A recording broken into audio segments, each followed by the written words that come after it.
Well, good evening, everyone, and welcome back to another glorious show about nothing. Wait a minute. Is this Seinfeld? Nah, we're better. We fucking drink more. But for everyone who is unaware and uninitiated, we have a long term fundraising going on to help Sean get out of the shit situation that he's been forced and stuck into. So, as you see on screen and in the description below, is Sean's PayPal link. Actually, yeah. Instead of super chatting tonight, go ahead and give to Sean. He actually. While all of this is going on, let me go back over. Check. Well, we can kind of hear a cat. No, is my microphone loud enough or not? Eh. Give me I'll one just say second it's here. not loud enough to make your icon to show up. Give me 1 second here. I gotta make some adjustments. Although you do sound somewhat different. It's as if, yeah, and some bandwidth too. But you still sound, as if you're holding your nose and there's no bass to you. But we can hear you. That's just because he's Air Force. Don't let Hey. it think that it was his mic. Okay. Okay, take the breather off. Okay, can you hear me now? Yeah, we're good. Or do I need to go louder? You're fine. There, but we can hear you. Okay, thank you. So tonight's donations is what? Was it Jared's getting 90%? Oh, hell no. No, all of it's going to Sean. I actually already turned off monetization, so yay. So you're not going to skin them off the tops? Don't make me boot you, pig. Hey, that was a good one. Don't. Yes, but I know where you came from with it, and I say stop. From Fino, Ugly German Truths. Do all survivors of that talk at Planner Walks count as veterans now? Maybe not veterans, but you might want to go get yourself checked for PTSD. Because Speaking of Planner Walk, it is true I am not subscribed to Planner Walk. However, I was giving him shout-outs when he was below 400 subs. He even remembered that. So Team Skeptic, eat a dick.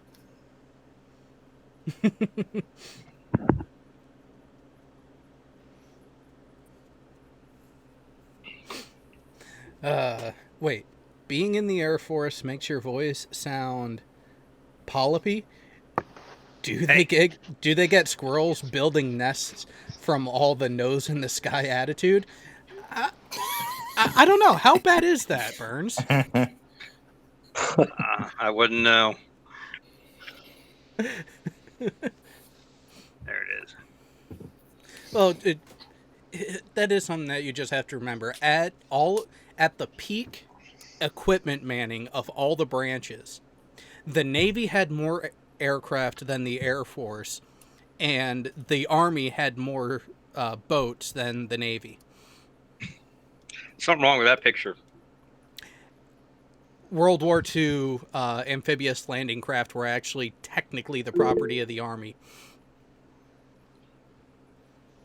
So when you actually look at it, it kind of makes sense when stuff like that would actually come out and be said.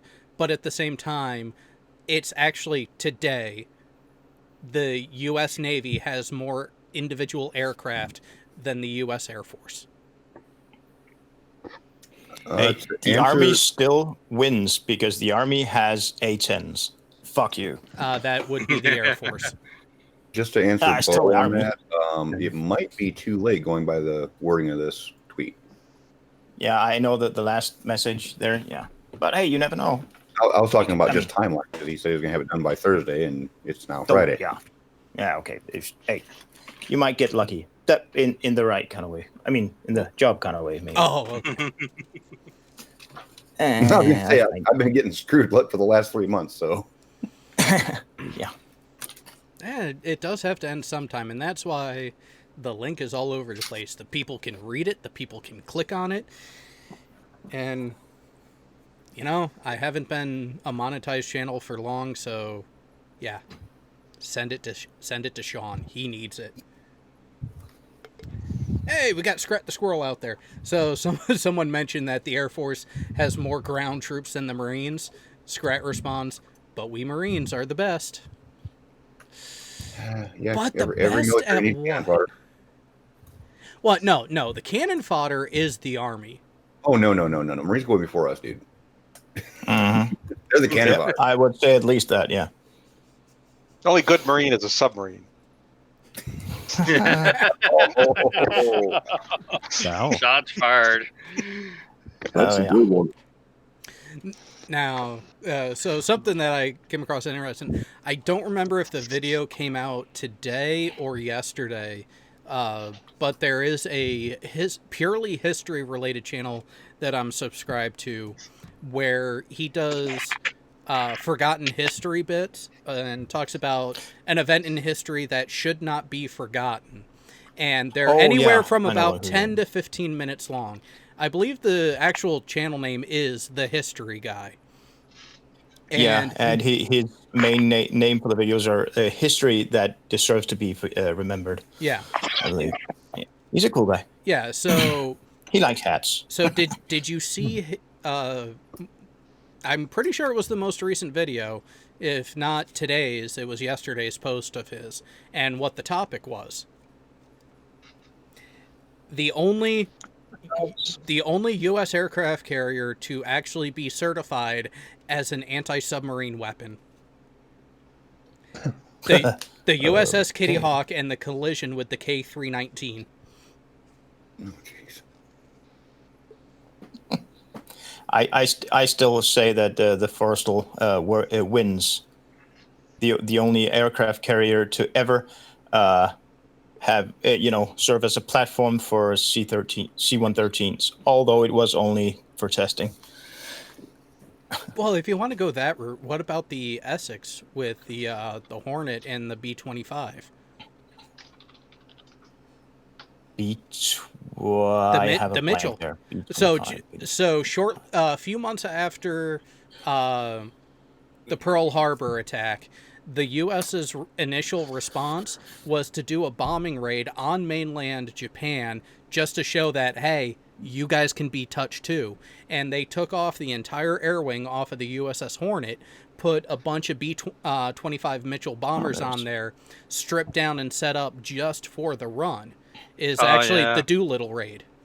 I remember that. Yeah, they had to. What was it? What was the length they had to get the B-29s down to so they can take off? Oh, it was something like 70% of its usual gross weight. Yeah, they really had to strip those bombers down. Yeah, to the point where they took some of the 50 cal machine guns out and actually replaced them with mop handles that were painted black.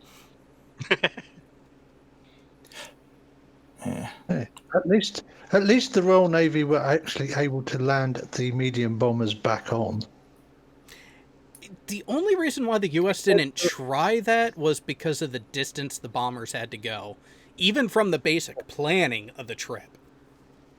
The Royal Navy was actually able to land on Mosquitoes as well as take them off of aircraft carriers.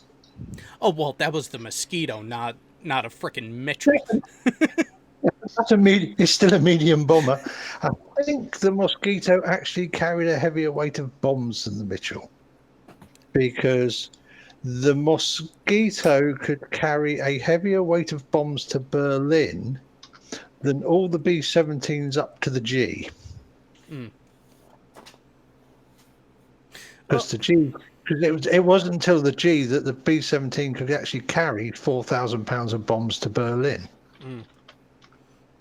Well, and that's another thing. You have early in the war, you had a lot of designs that weren't the best suited for the type of warfare that was coming. So they had to do a lot of upgrades and revisions during those first few years.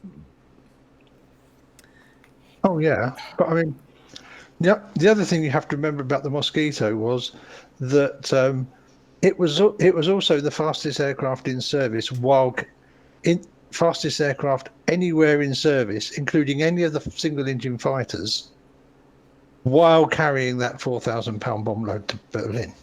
Wasn't the P-38 the only one on the American side to get close to the straight line speed of the Mosquito, but still got outpaced?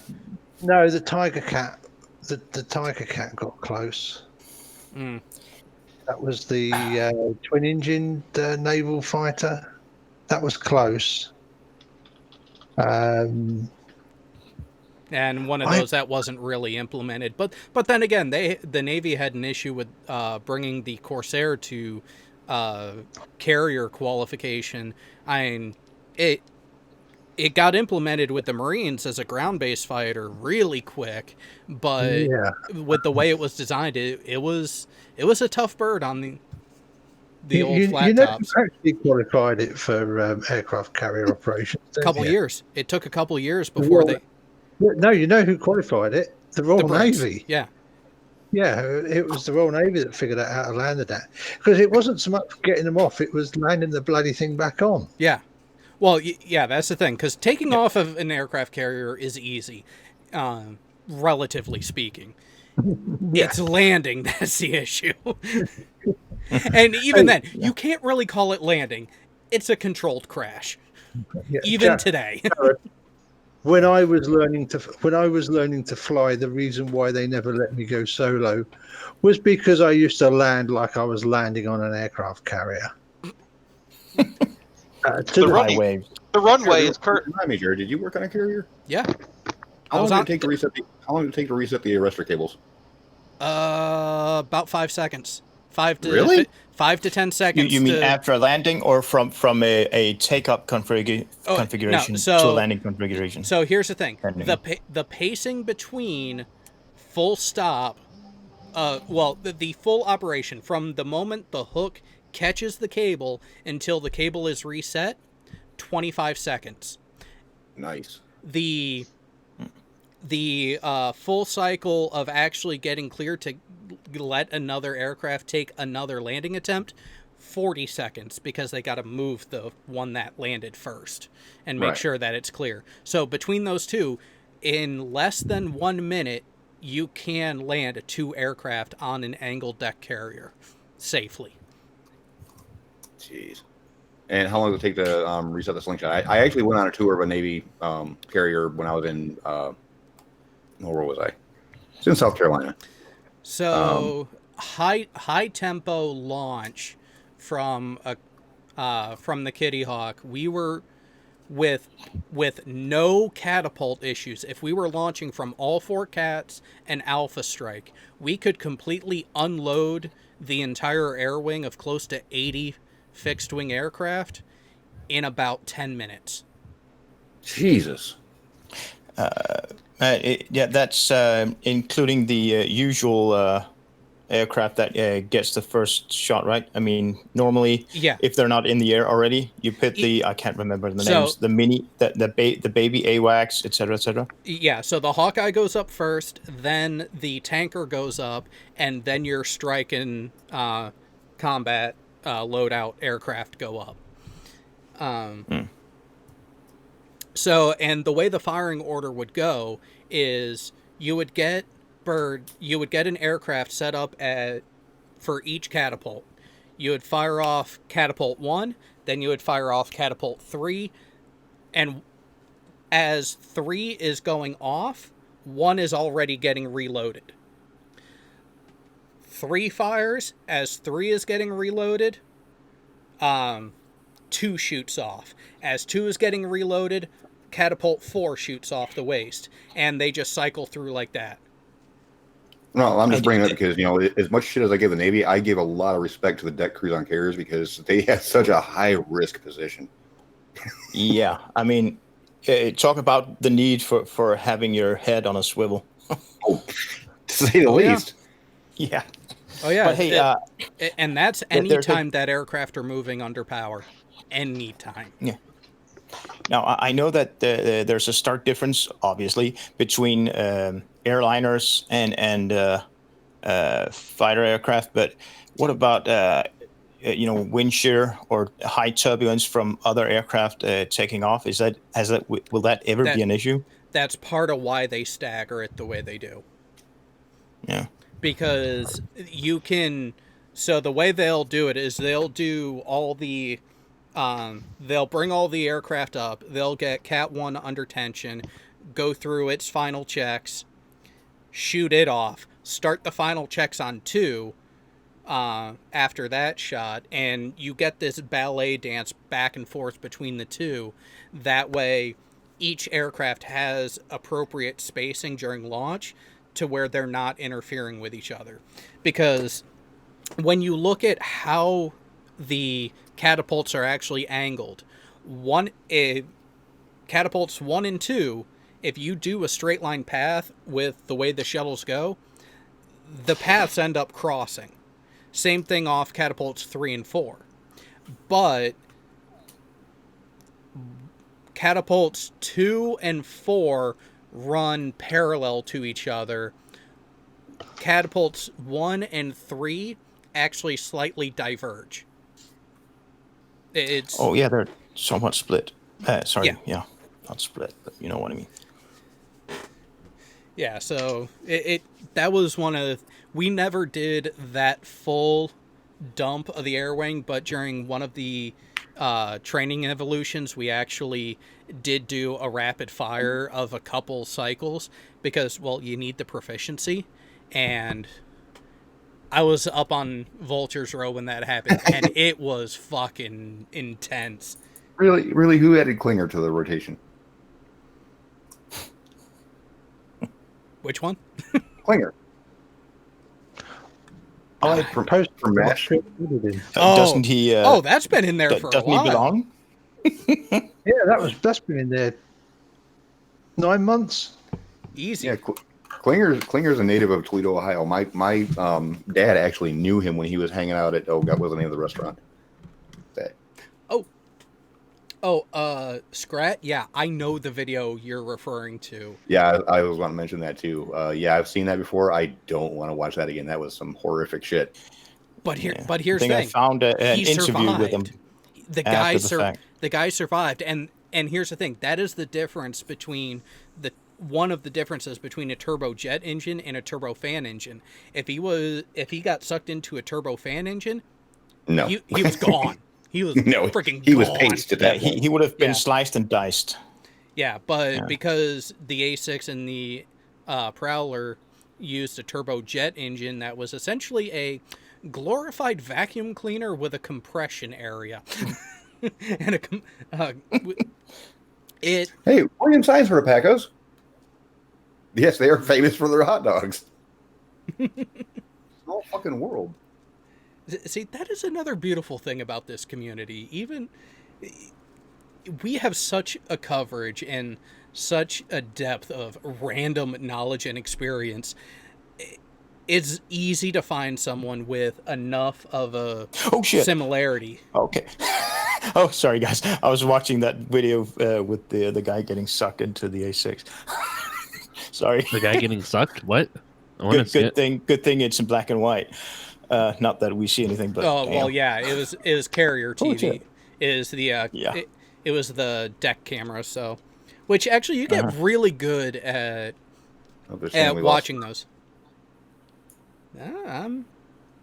We lost sound apparently. That's what they're saying. Let me check it. No, sound is. I didn't do nothing. Going out and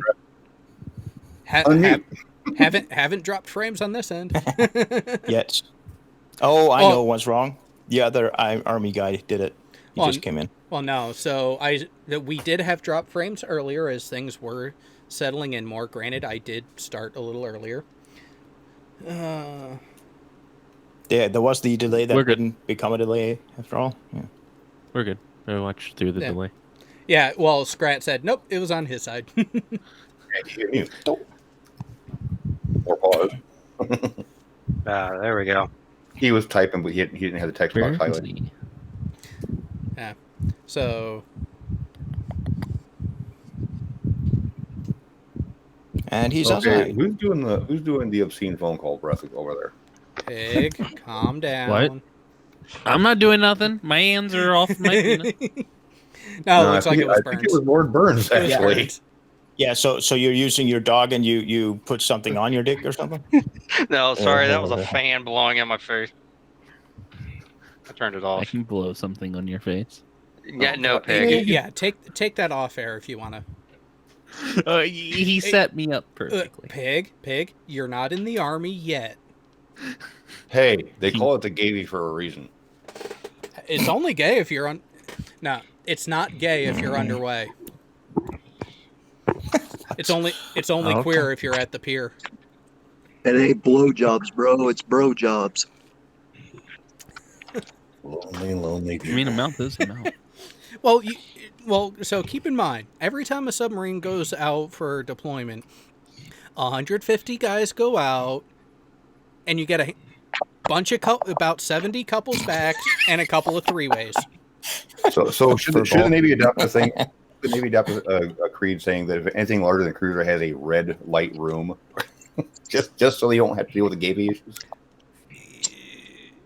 You know, it's funny you mention that because after TAPS, all of the berthing spaces and all of the outdoor accessible areas go to the SOX lights, the low intensity lighting, which is red.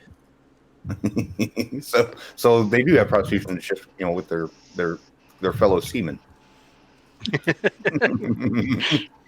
As long as they don't pull out a black light. Hey, I'd rather go out the way I came in. Hey, you take a black light on luminol. you take a black light on a destroyer, it is stark white. Oh yeah, you won't be needing the luminol. Yeah. Oh, yeah. Yikes. And Scrat, it's not just the head in general, it's the shower specifically. Here's the thing. There were still a couple shower rooms on the Kitty Hawk who had the push button shower heads to where it was not a fixed shower head. It was a round nozzle with a push button on top with the hose. So the water was not constantly running. You got in there, you grabbed the thing, watered down, hung it back up, or just let it fucking hang. Oh, shots fired! Shots fired in the chat. Oh, wow. Shots fired! Oh, good Lord, William. Oh, William, you are on fire tonight. I love it. So Tech William Sign said instead of wolf packs, the Navy subs operate in fudge packs. Cue famous shark theme music. Hey, I'll just say this: there's a reason why the Navy is completely obsessed with washing every surface 24 hours a day.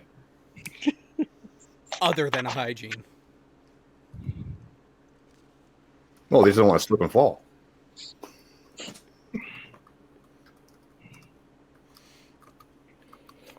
Hey, getting back to that, we're talking about the B-25. I hate it when sometimes you hear about a plane and say, "Oh, what the hell is that thing? Oh, I can't remember." And you start looking for it, and then you just fade off, and you just your mind wanders, and you keep going. I didn't know that we had we as in the U.S. had a gunship, aka Spooky, before the C-130. The B-25 was apparently also used as one. I need to interrupt, and I want to hear about these round six showered pointed outwards. So hang on. The shower rooms that Scrat is talking about were on the amphibious support ships only. The ships that had Marines on it, and they were only in the Marine areas. Holy shit. Wait. I don't want to be a Marine, but that sounds beneficial. Hey, good choice. Good choice. That's it. That's good of you to say. Yeah. I'm now torn. Yeah, because the aircraft carriers I was on, they were all individual stall, and the Kitty Hawk still had some of them that had the remote button, which I actually did not have a problem with. But then you have on the Stennis, all of them, and probably 2/3 to 3/4 of the showers on the Kitty Hawk were actual Granted, small fucking shitty shower heads, but they were hard-piped shower heads that ran the entire time.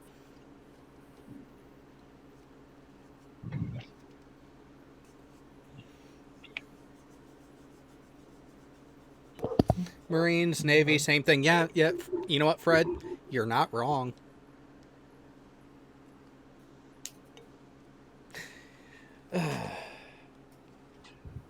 But so, did anyone watch that wonderful display of whatever you want to call it that was on Planner Walks earlier? No. I missed that. No. Well, Sean, I'm not surprised you didn't, but you would. Yeah, you would know who it was. Channel Q. Okay. She was trying to defend God and tried to pull a Darth Dawkins. That got lost. Tried to defend a guy or a god? God. A deity. Huh? She was trying to defend and support a positive God claim, and she ended up going the Darth Dawkins route. Well, and just going through that apologetics type of bullshit, and it's like, and as soon as I called her out on it, she stopped.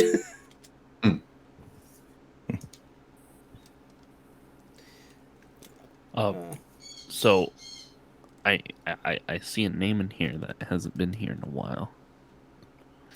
And A particular tube. He's along been the main gun a girthy tube. that has returned. It's The been main tube. it's been quiet, so I know you had the family issues to and other personal issues to take care of, main gun, but glad to see you back. Yeah, thanks. I just had to go take care of a friend that got out of hospital and then got sucked into fixing a bunch of shit for a bunch of people, and then other folks found out I was in town, so I got sucked into that shit. And Wasn't another plane, was it? another plane of fucking existence. Jesus. Well, I just want to sleep for like a year. there are times I completely agree with you. I'll sleep with you. No. I think I'm staying up. Come on, we'll cuddle. No. I don't cuddle. You will with me. Wait. That What service were you in? Just the one time. What branch of service were you in? Core? Okay. Yeah, Just saying. Yeah, just remember, Pig. There is no option here. Main gun's the big spoon. I'm okay with that. And if he farts, it's too late. You're dead. I have exactly a hole that fart can go into. If I ever get to start singing you the song of my people, then run.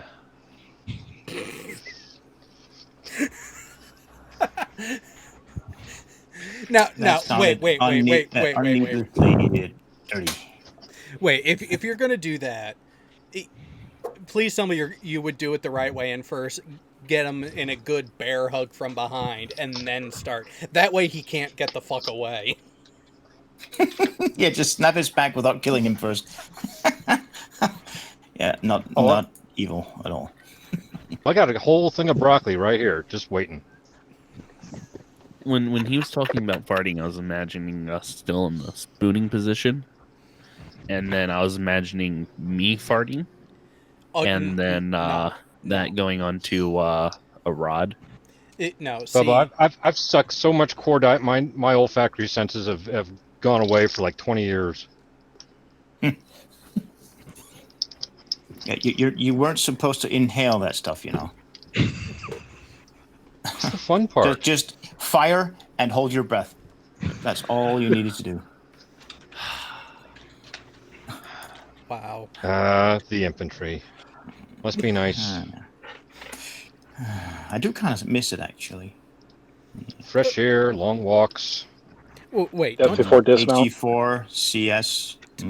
Don't you still get to go play as infantry though from time to time, Bo? Oh yeah, it's been a while, but yeah, I do. It's been way too long, actually.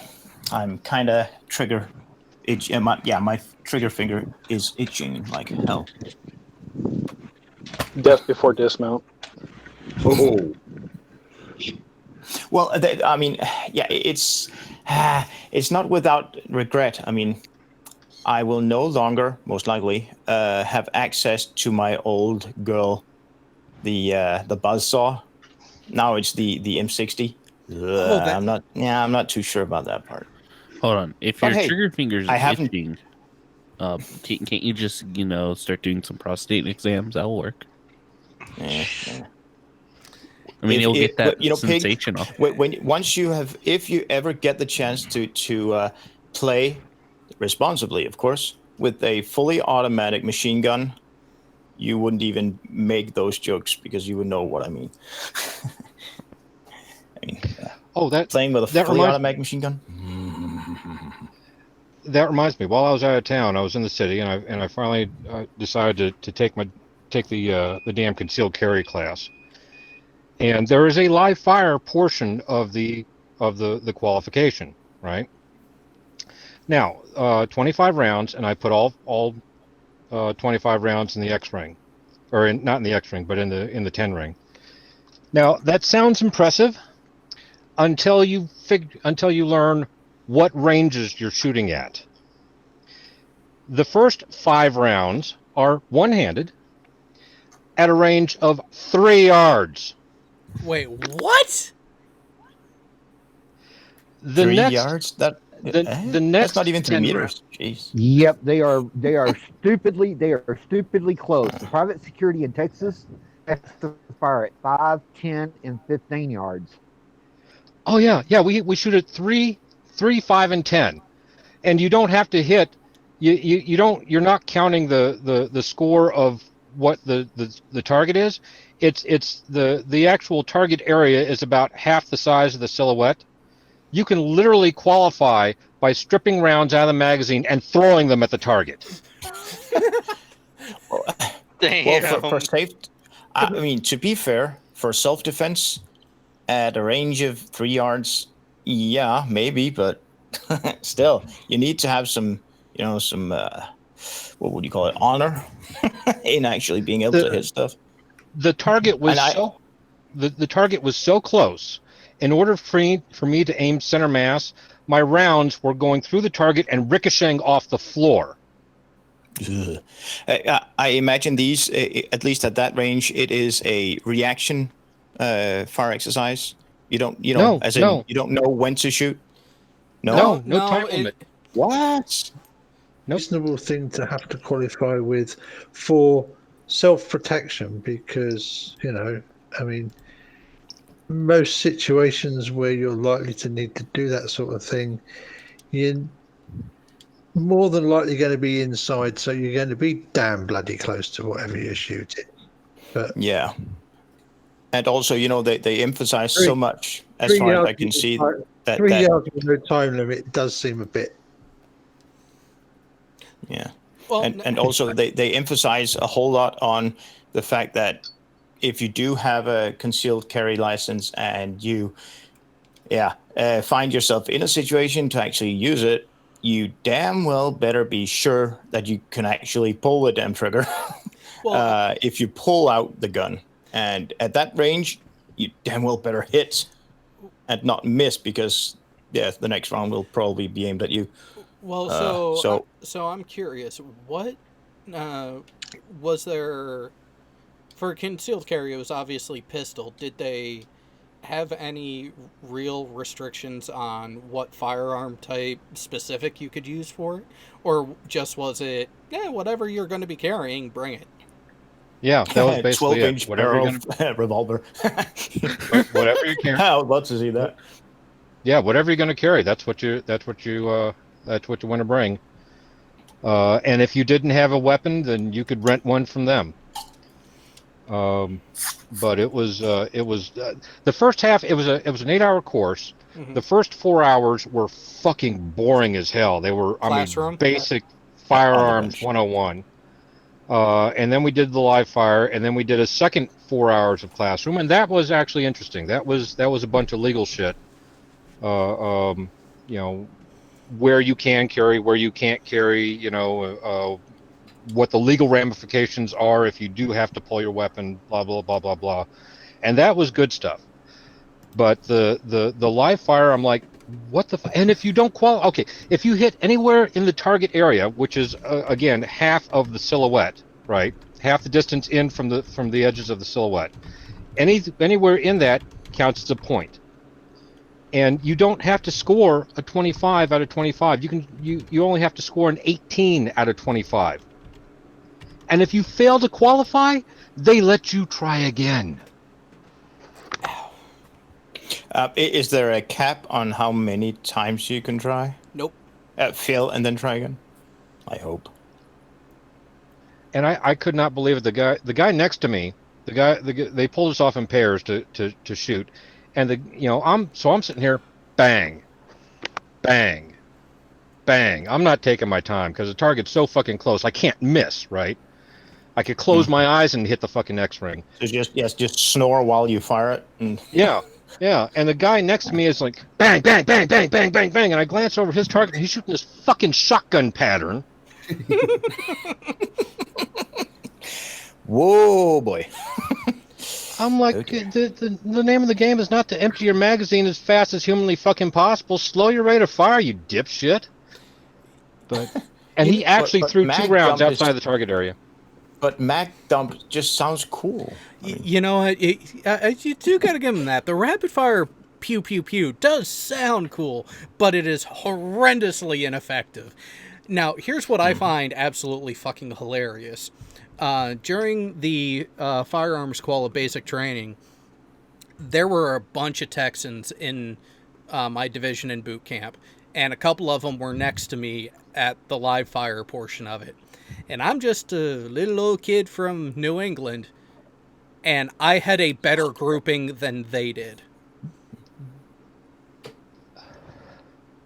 And, well, I would say that some people just have it in them naturally, and some don't. Well, what but you those also who don't have is just have to practice more, a lot more. Well, the other problem is you got guys who have shot before they go in the service, and they got all these bad habits. Oh, And yeah, that's in practically any type of learning situation, I have always heard from either instructors or fellow instructors. It doesn't matter what type of thing that you're, teaching people. You would rather have somebody who has never operated a radio or someone who has never operated a computer, a tactical computer or fired a gun, than someone who has done it before and picked up the habits. It's always better to have someone who is completely ignorant malleable on the subject. Yeah. Yep. So when I was coaching on the global. When I was coaching on the rifle and pistol range, when I was still in the service, my worst shooters were hunters. My best shooter. No, they had all these fucking bad habits that were impossible to break. Anticipating the damn discharge of the weapon. Jerking the fucking the trigger. Not getting your breathing down, not getting your a bad cheek weld on the stock of the rifle. I mean, you name it. These guys had bad habits, that were almost impossible. Grip. Oh yeah, golf grip instead of lovely. It was the best shooters were the guys from the city that had never touched a firearm before. Those guys, I could get them to qualify expert every single time. I wonder how often a concealed firearms instructor at the range come across people who do it the gangster style, the 90-degree. More often than you would hope. Yeah, and just recently I saw one of those police videos on the internet where a police officer. It was a taser, but still, he was doing the 90-degree flip. I mean, it was cringy, and he shot it from that angle too. I know it's a taser. It doesn't really matter at close range, but damn it, it looked bad. I qualified on the 9mm doing it that way. You what firing with your? Fuck yeah, we were. Yeah, we were in Grafenwehr, Germany, and we had to go to the 9mm range. It was fucking raining, and everybody didn't want to fucking be there. So we're like, fuck it, we got to shoot these fucking targets. So I'm just gonna put this thing fucking gangster style, and I still fucking qualified. Yeah, and you need to be aware of. Okay.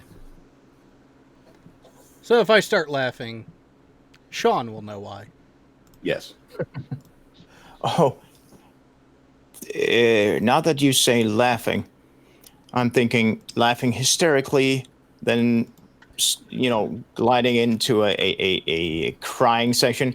The fundraiser live stream on Red's channel the other day, I kind of passed out midstream. You were starting to do the quiplash thing. Did it go bad enough to possibly destroy every single computer streaming that thing at some point? Unfortunately, no. A face reveal of a Red? No, we're actually halfway there, or close to halfway. Huh. Wait, so cool, and even not cool, but in the interim, we've gotten that much higher now. Let's just say Brainery did something very, very impressive. Out fucking standing. I was completely blown away by that, and this was after Red made it private like an idiot, which he's fixed that because Brainery actually says, I'm not sure if the thing is over because the video is gone. So I was like, wait, Red said he was going to leave it up. Yeah. So what are the current goals after we had Jared? So the overall goal is for every $1,000, people are going to be eating a single photo of Red starting from his feet and working his way up. With the higher the goal is met. At 10,000, you'll have enough pictures to actually make a full composite shot of Red just standing there. And the thing is, he's kind of tall, so it'll take a lot of photos. Well, and then we also have the calendar option too. Yes. We could do I want the calendar one. Honestly. Like the calendar sounds better. Sean, we'll get Pig the calendar, but we'll leave August out of it. Thank you. Wait a moment.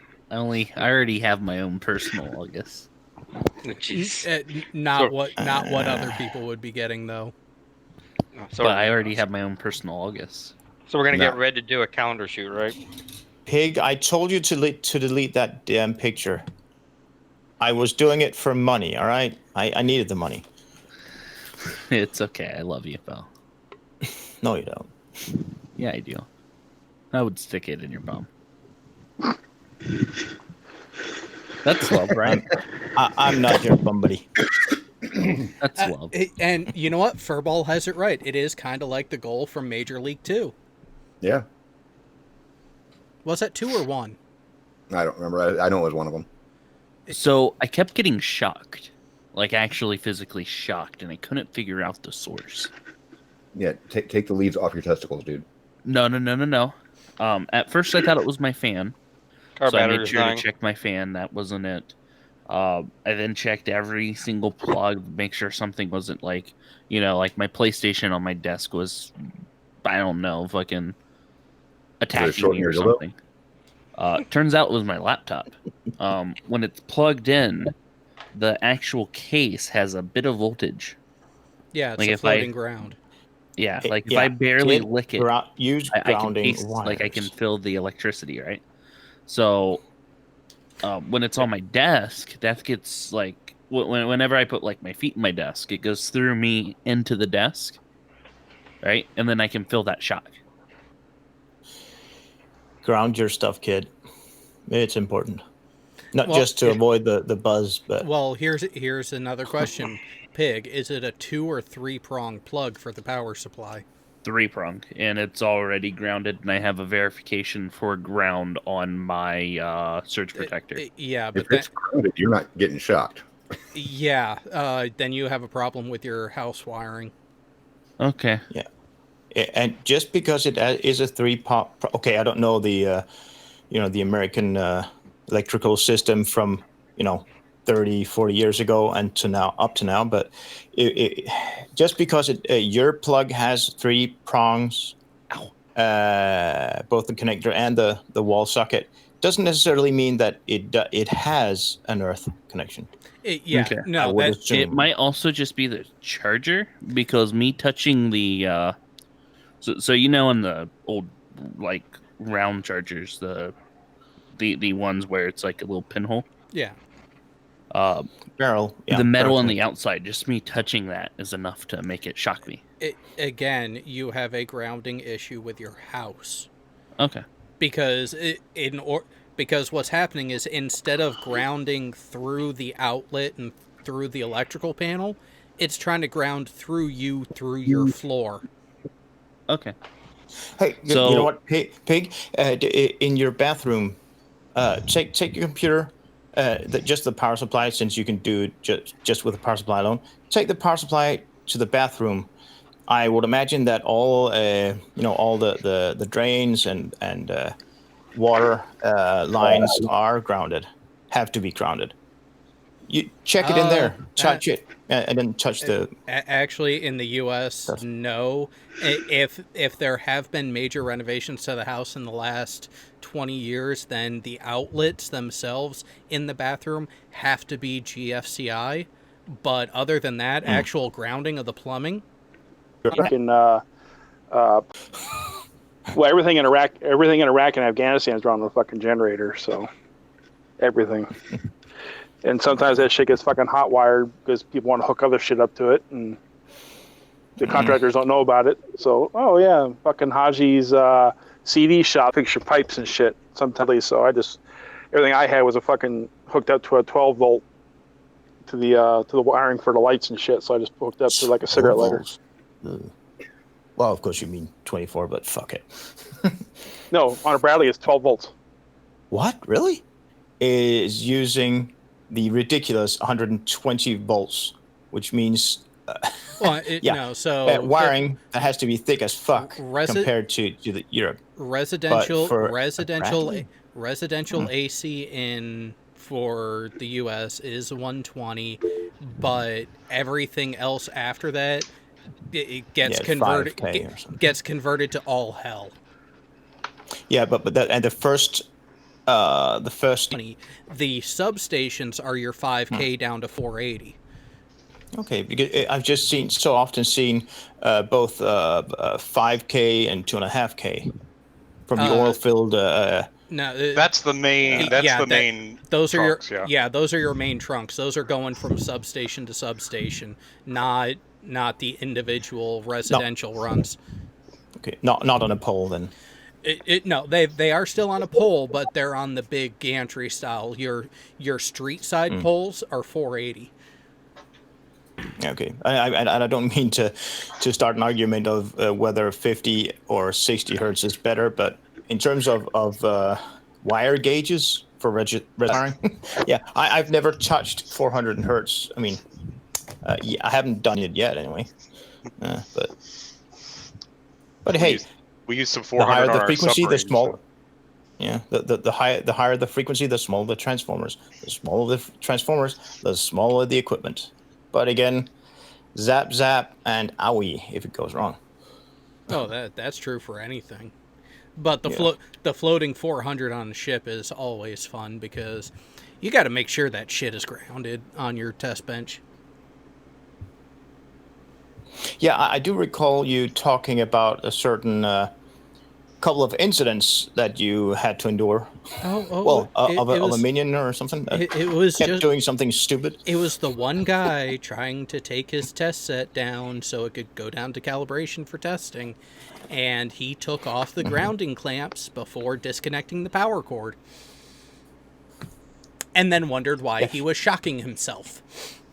Yeah, I mean, it's almost as if it's just for fun when you see SAR helicopters, preparing to land on a boat somewhere, and the ground crew tries to ground the aircraft before it actually lands. Yeah, it's almost as if that's just for fun.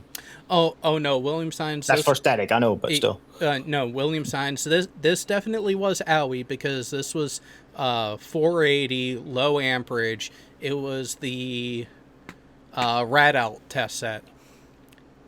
Kid took off the clamp from each side of the test kit and then grabbed the power cord, and I heard him go, "Ow!" Did you? I turn and watch and see him reach for it again, gets his hands on it, ow, let's go, goes to reach for it a third time. Did you try to say Raquel test set or Rad Out? Did you say something else? The first time's a mistake. The second and third times just becomes stupidity. Exactly. Yeah, it's basically the same as fool me once, shame on you, etc. Yeah. Or those idiots, repeating an experiment to a T and expecting different results every time. Is it tagged out? I guess we'll find out in a minute. Yeah. Who put that tag there? I need this thing. I did not play around with that shit on board. And if someone even jokingly said something like that, Bo, around me, they were either up against the bulkhead or down on the deck. Well, I did tend to get my my colleague pissed off at work when we were doing an event or show or whatever, and he's the sound guy. I would just go doo, but just at a higher pitch, and and just a slight thing. I would always get him. Well, see, he's just standing there with his arms crossed and just Well, and here's the thing.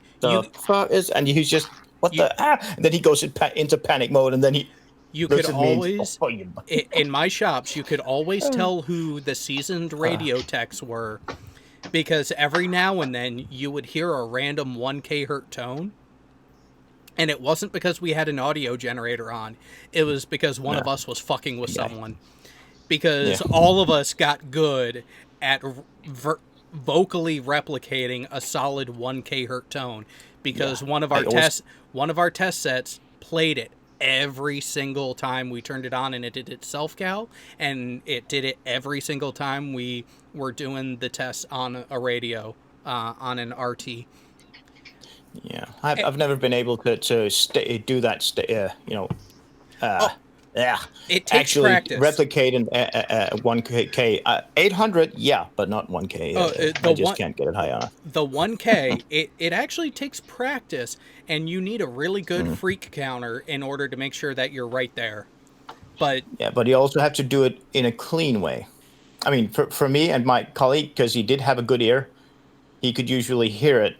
If it was, if it's too dirty, he wouldn't even look at the mixer. He would just look at me and just. You know what? So, I'm going to see if I can get a freak counter on my phone and see how close I can get back to the skill that I had before.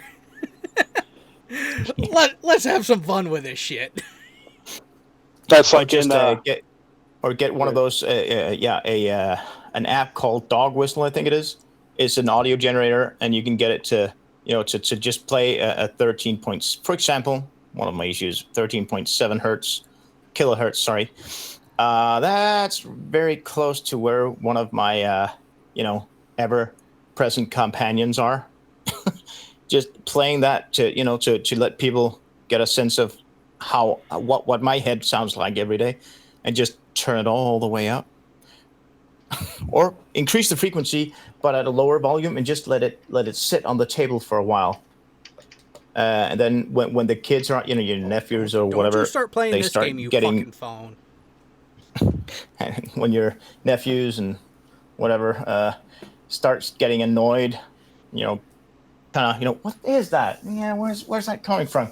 And the old parents are just looking at what, and I just oh sorry, yeah, that's me. Click. God damn it! All the frequency counters are paid. Fucking Apple. No. It's like in. You guys were talking about. When. Oh no, Bo! I'm scrolling through. I searched frequency counter, and I have to go down about a dozen before I get to one that might actually do the trick. You're on an iPhone or. That's why I said fuck you, Apple. Yeah, oscillator free. Find that one. That is for free, but it's spelled in a weird ass way. But if it's an oscillator, is it an actual detection or is it a generation? Let's see. I can't remember right now. It's been a while since I last used it. It's a generator, not a counter. In my in Afghanistan, like that. That's. Yeah. Were you looking for a 1K hertz tone? Although the compression artifacts is fucking with it, but yeah. Is that better? That's close to 1K hertz. That is 1K hertz. Yep. Although you could just, boot up your oscilloscope. I mean, every respectable man has one. No, an oscope will be a reader, not a generator, unless you actually unless you actually have a triggering oscope, which not many personal people do. Well, I do.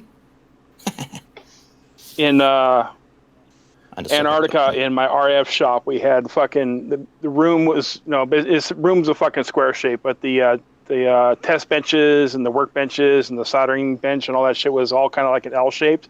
And we kept all the fucking test equipment over by the main front door, and over by the back right corner was where we kept the soldering shit and stuff like that, and fixing hardware and whatnot. And we had the thing to do to fuck with people if they're back there soldering and shit is you're walking out the door to go to fucking lunch or something like that to dinner. You basically turn on the fucking the 1 kilohertz tone on the fucking test equipment. You walked out the fucking door and turn off the lights. So it just fucking drove the guy in the fucking back corner fucking nuts because he's in the middle of fucking soldering. So he's got to stop, get up, and go in there. So if I ever was in there doing soldering or some other kind of shit in the back corner, the guy's like, I'm going to lunch. And I would just stop what I'm doing, turn my fucking swivel chair around to stare at the fucking door. And it's like, okay, walk out. Okay, you're all out. And I go out and fucking lock the door and I start going back to work because I know they're going to open that fucking door and fuck with me because we fucked with everybody else.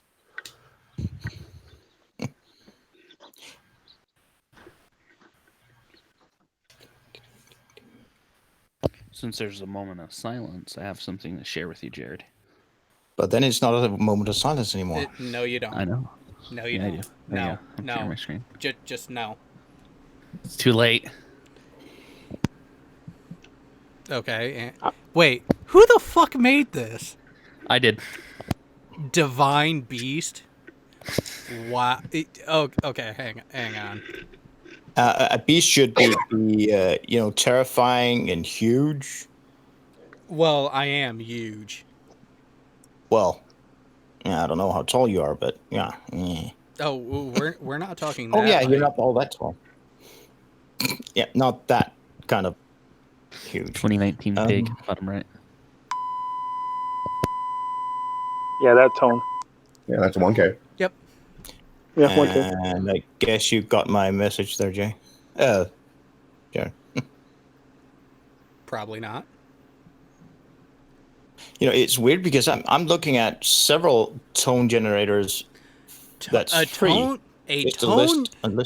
Tone generator. Yes, I was trying to find a frequency counter because again, I used to be able to make that tone within spec to not need an audio generator for testing radios.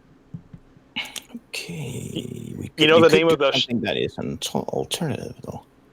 Do you know the RF and the RF and the PC office, or office you want to call it, in Antarctica at McMurdo? You know what we called it, the nickname, or its motto? The Prick Shack? No. The RF and PC shack. We know how to turn you off and turn you back on again. Nice. So that was Jared, download BlueStacks, and there's some on Android. Yeah, that doesn't help the Apple Play Store. That's why I'm telling you, download BlueStacks on your computer and then use it as an Android emulator. I'm just waiting for a flat earther to show up, a certain one. Which one? That would be Earth is seriously flat or some shit like that. Oh, he had a fucking that guy. You know, I don't think that guy has ever come over to my channel. I don't think he realizes that I'm here.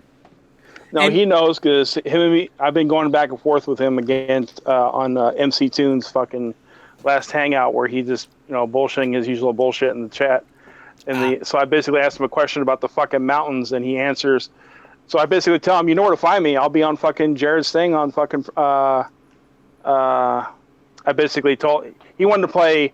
I'll meet. Okay, I'll meet you there at the full moon, which is fucking retarded. Why don't you just give me a fucking date? But I can say the full moon the next month or the next month. So dipshit didn't give me a date, so I can just play that game. So I told him I'll be on Jared's show on page 158 of the 2019 Nautical Almanac, which would be this Friday. Or sorry, page 158 of the 2019 draft Nautical Almanac, which would be today. But anyways, he's so I fucking he said he would answer my question on a 1v1. So I said I'll be on Jared's channel if you want to come over here. Be prepared. Jared's gonna fucking treat you like Nathan Oakley does, Globers. He'll fucking mute your monotone monologuing ass. When needed, yes. But see, that is the difference, is I only mute when necessary. No, but if you heard him or you know how he fucking talks, he just yaps for fucking a month. What plurf is this? Earth is seriously flat. Yeah, that clown. Who basically thinks that the sun is love. And it imitates a certain fucking frequency, and he's that kind of fucking woo peddler. The sun is love, so he likes to play his flute to emulate the sun. Because if he plays his flute at a certain frequency, he thinks that he's emulating the sun. Well, I would be too tempted to ask. I would be just too tempted to ask him if he was playing the skin flute, but I doubt he would understand it. Well, he's the kind of person to straw man's from the very get-go, because in the very first 30 seconds of him and MC Toon kind of going at it on MC Toon's channel, he asked MC Toon, so what proof or evidence do you have that the Big Bang is real or some shit like that, or it happened? And MC Toon's like, it has nothing about the size of, the shape of the Earth. And that's all he wanted to do was go on this rant about, if you don't know how the Big Bang happened, you can't say anything about the size of the shape of the Earth, so that means the Earth is flat. Oh, he was trying to pull that one. Yeah. Yeah, see, that's where I will admit I did take this one from Red, but it is very poignant and perfectly addresses that. Put a ball on the table. Is it moving? No. Is it still a ball? Yes. So let's just stick with the geometry. I know. But I asked him the question in the chat, my fucking mountains question, which is basically if you're fucking 800, if you're at 825 feet above sea level and you're looking at mountains that are 70 plus miles away, that are 3,000 feet above sea level, will those mountains be center frame, below center frame, or above frame on a flat Earth? And every flat earther I asked that fucking question to fucking runs from it.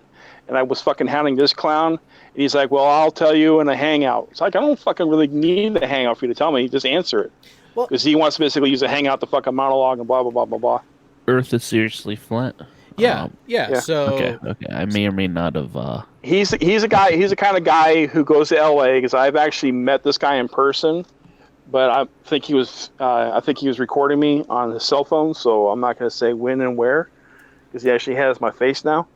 But anyways, he's the kind of person who peddles flat Earth with a little banner and a little table, and he's got his little 3-ring binder, and he's got this fucking really fuzzy pictures of boats going over, disappearing because you can't see him anymore. and he also thinks that Hillary Clinton is eating babies with a bunch of pedovores and stuff like that. So, I didn't know that Hillary Clinton was an atheist. So, Pig, you Yeah, I was found gonna say found Satan. him. You found him, Pig? Yeah. I sent him the message I posted was someone by the name of Geistfuse calling you out. Here, have a link. Perfect. So everyone else, if you also, so where did you send this message? Discord or Directly on his comment section. Directly on his comments. Okay. So everyone else, go. So put that link in. Not there because the audience can't see it or do anything with it. I know I have to open up YouTube and then get another chat thing and just give me a moment. Yeah, so we'll put this link into the live chat for you people to go pester him and let him know that, hey, we're ready and waiting. Come on in. Yeah. And if he says something about, if he says, well, I told Geistfuse that I would be there on the new moon, just let him, this say, since you didn't specify on what new moon, Geistfuse there right now. Looks like we have a Kiwi in there. Well, we have cherries too, so we also, we have two cherries. Yeah, two Kiwis. We got a couple Kiwis. So I'll give this clown another 30 minutes. So. Yep, no, and that sounds good enough to me because now I will say, everyone, especially you, Pig, if the guy does show up, mute and let Geist have his time with him, and if he hangs around after, then we can take our turns. If he actually shows up, which I have my doubts. He's a woo peddling fucking he's a woo peddling flat earther and a hairdresser. So I'll just put it like that. By the sound of it, I'm still convinced he's a troll. No, if you go to MC Tunes channel and on his last debate with fucking this clown, you will see exactly what kind of person he is, because all he does is fucking just the sun is love and it emanates 27 hertz or some shit like that. And here's a video of fucking water being moved by 27 hertz. I don't remember the exact number he put out, but he's like, the vibrations is making the water do this. So that looks like something I want to believe in. That means it's flat Earth and it's all mystical and it's love is the sun is love and it emanates love by frequencies and blah blah blah blah blah. Hey, the sun emits a frequency of 73. I mean, that at least is. I don't remember the exact. I don't remember the exact. Well, what it was is the frequency of the universe is 27 hertz. Yeah. It should be. Shouldn't it be the third harmonic of 42? Then he also so the second harmonic, I guess. He also says that he can describe how the Big Bang happened because of a thing called the star in a jar fucking experiment and which is just basically plasma. You can do fucking plasma in a microwave with 2 grapes or 2 balls of water. So I would love to hear his reasoning for coming to that conclusion.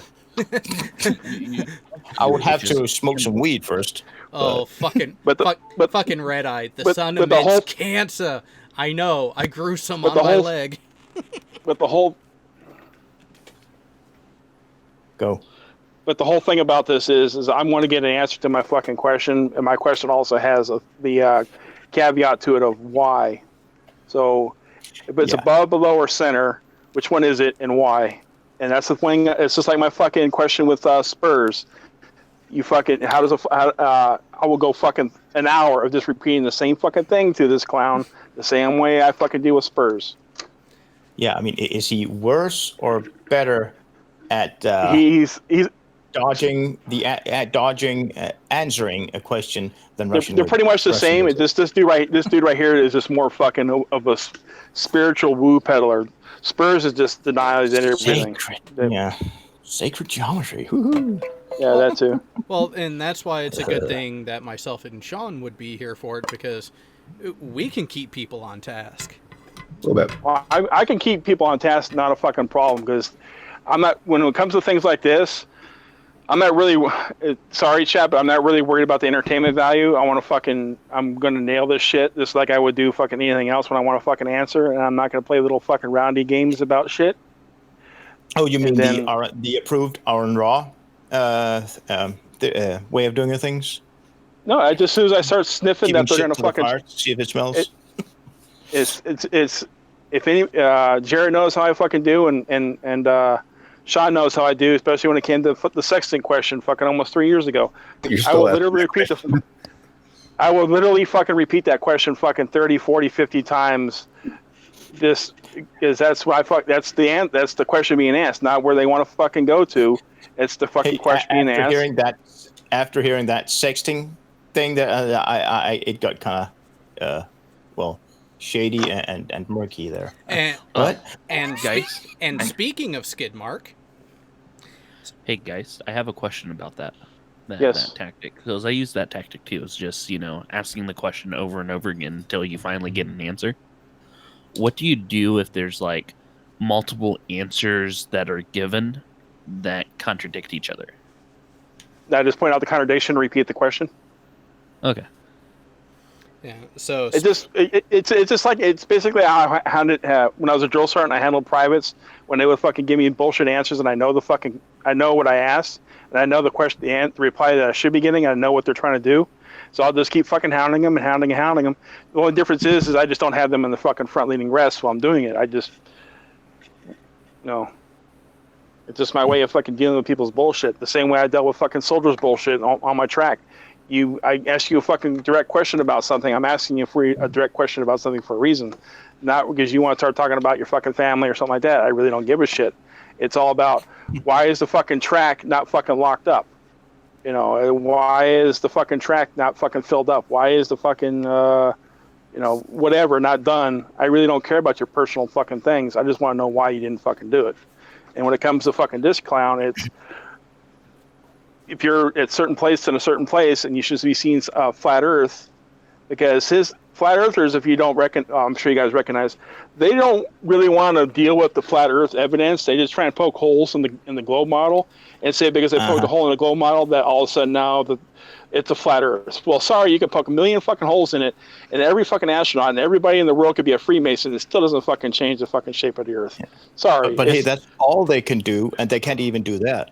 I know, but I like pointing it out to them. That way, they fucking either they don't recognize they're fucking doing it, or they need to be fucking kind of taught a little bit of a lesson about how fucking logic works. Because you can sit there and tell me 1,000 fucking times, everybody's a fucking Freemason and yada yada. I really don't give a shit. You can call me a Freemason. Everybody in the United States can be a fucking Freemason. It doesn't change the fucking shape of the Earth. I'd like to have a number for a Freemason. I mean, they usually cost a lot of money. So, Well, the fucking Freemasons that I fucking dealt with, they're kind of like the Shriners in fucking, in town. They got their little building and they do their little thing, and it's. Yeah, I have a couple of members, a couple of family members that are somewhat high up in the Odd Fellow order. That's also, a Freemason thing here. So, well, hey, sure. It's kind of like when they fucking play, the Flat Earthers will play the game of, okay, when was NASA founded? 1958. Okay, who founded it? Well, the U.S. government founded it. Well, who was the first one in charge and all this? Well, you kind of want to go that route. It'd be like the Werner von Braun and some other fucking scientists. It's like that. Well, isn't Werner von Braun a Nazi? Well, if you want to be technical, well, hold on. If you want to be technical, so was fucking Ferdinand Porsche. Because you still see fucking Porsche cars driving around. And Nazi is just the same thing as a Republican or a fucking Democrat. It's a political party. And if you're fucking well-to-do and you want to fucking keep yourself out of trouble and you want to kind of get going along, you're part of the fucking Nazi party in that part of Germany. But doesn't mean that fucking Werner von Braun was in charge of the fucking death camps or knew anything about the fucking death camps. He just fucking, It's ultimately immaterial anyway, because von Braun was never. He didn't found NASA, or was he in charge of it? Yeah, but you know what I'm talking about when. Well, yeah, but you know what I'm talking about. And I don't even think that he was a Nazi in any sense of the word, except that he was working for one. I mean, he wasn't practicing Nazi. So it was just a fucking political party. It's all you got to think about. It's a political party. But you can say, so what? Every person in NASA could be a fucking Freemason Nazi, and it still doesn't stop fucking rockets from going to space, and it still doesn't stop the fucking Earth from being a globe. No, and if you really want to do that kind of thing, hey, there is not a single invention on Earth that doesn't have a connection to something bad. If we really want to go that way.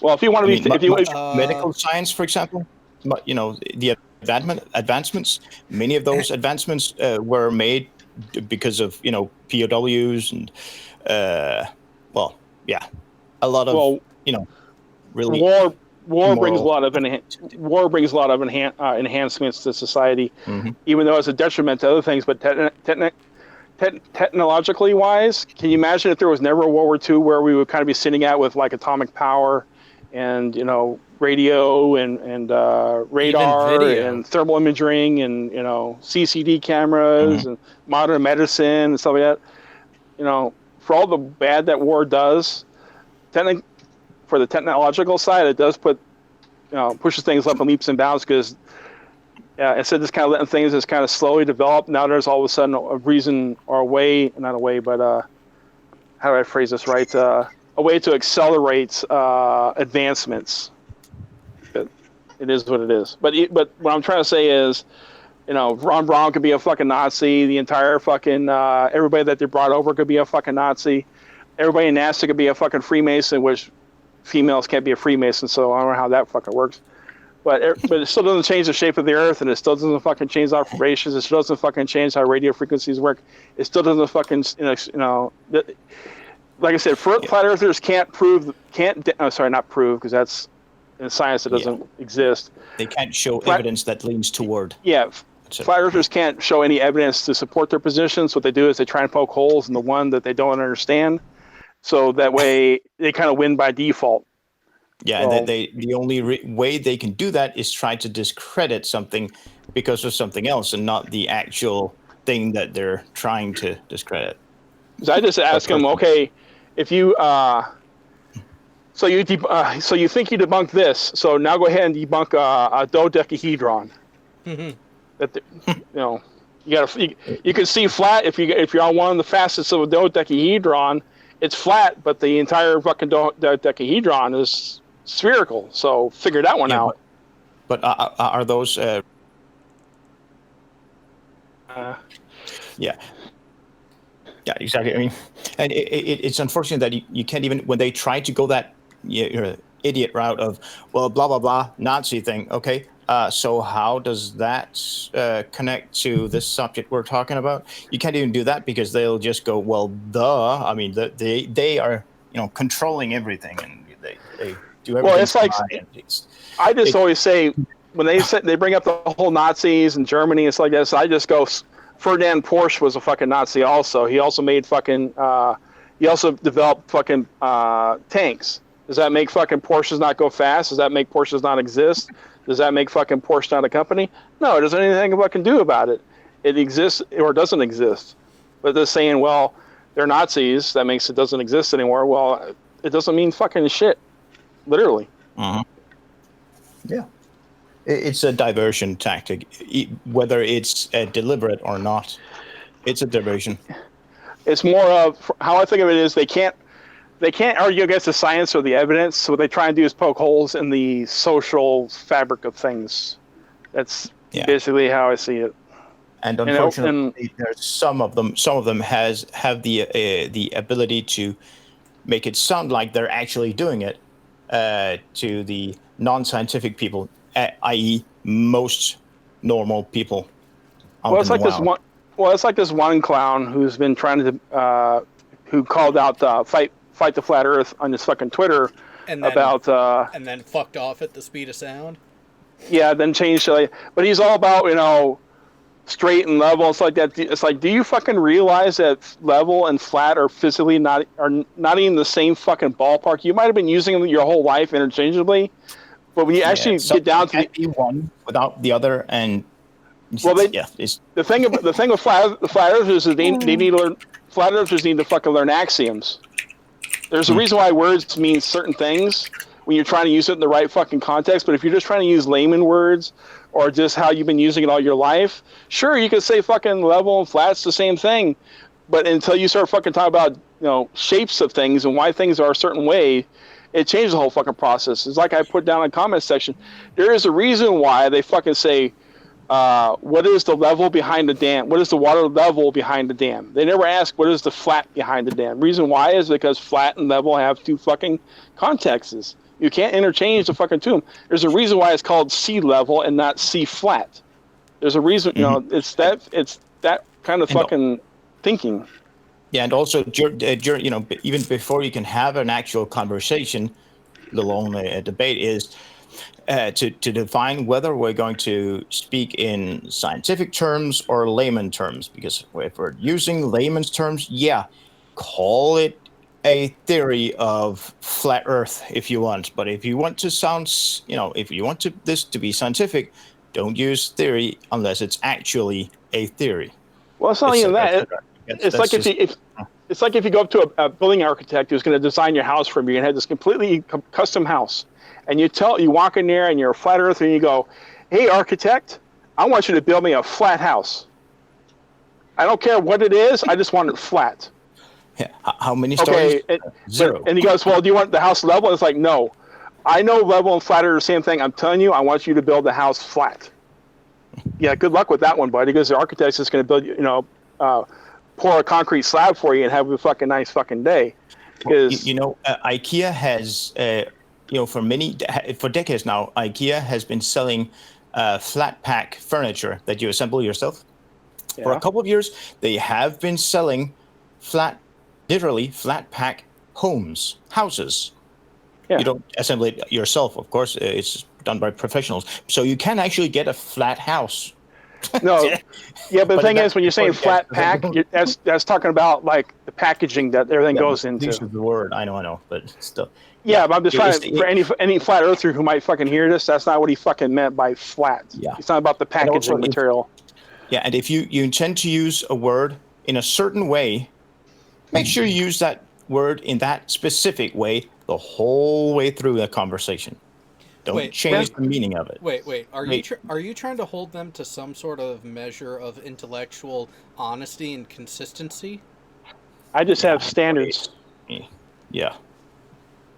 I mean, I don't. If it's someone who is not used to debating or having discussions, I don't really get upset at first when they say, "Well, no, that's just a theory." That is, to me, that's just a sign that, this guy does not know the meaning of the word theory. It doesn't get me upset unless they keep yakking on. But when they do that shit, or they try to say, "Well, hey, haven't you heard of those? You should go look up Eric Dubé's so-called 200 proofs of flat Earth," which is not even 200, but. It's far from it.